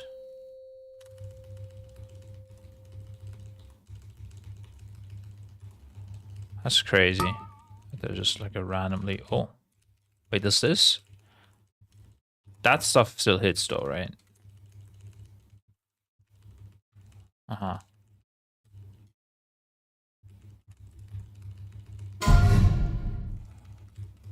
What was this? I could invis this or something? Is it insta blowing up? Yeah, okay. Not really worth invising, I would say, but...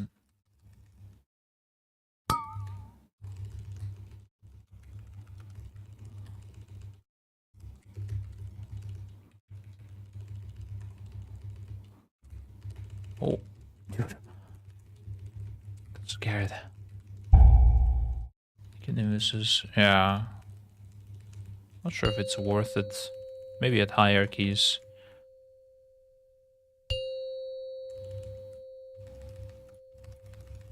This phase hurts good. This is definitely the mirror images phase.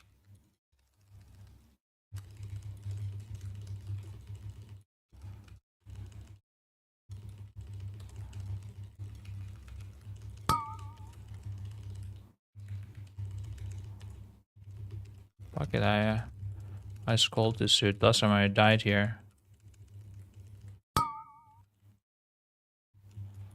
Mass barrier for the boys. Okay, mass barrier maybe too much. Oh, I can get my CDR back. What am I doing? Not DPSing. Fucking crazy.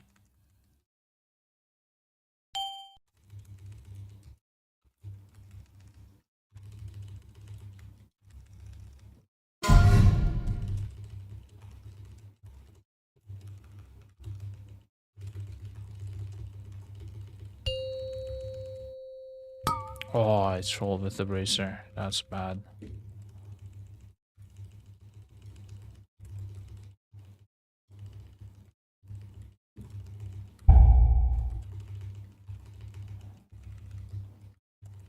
Oh, wait.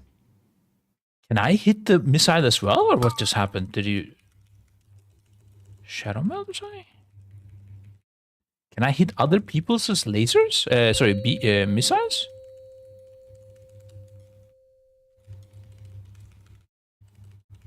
He feigned dead. Ah, okay. I thought it was on... No, that was on Dan. Did you... night outfit Dan or something?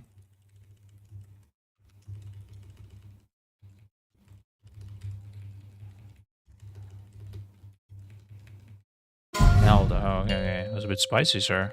What if I do it before he cast it? That doesn't even happen. Oh, okay. That's the one I was supposed to be. Okay, this is of course worth it.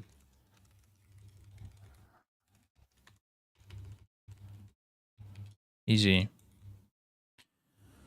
Alright. Well. Thank you for the keys. I think I melt. Depend on Hunter. Ah. I see.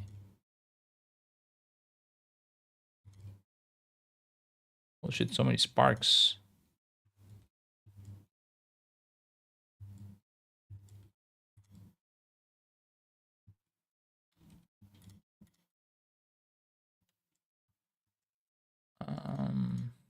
Yeah. Alright. Thank you for key, friends. You did do great damage, of course. Good job, everyone. Yeah, thank you for the stream chat. I'm gonna peace out now. Oh, hello, Hozar. Oh, if Hozar is here, I'm gonna go away. It's unfortunate timing, sir.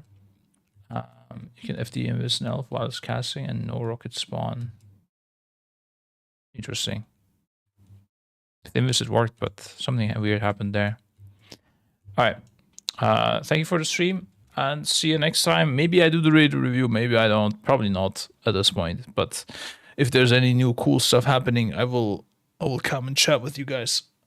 Or maybe try out a new game, who knows. Alright. Bye bye, chat.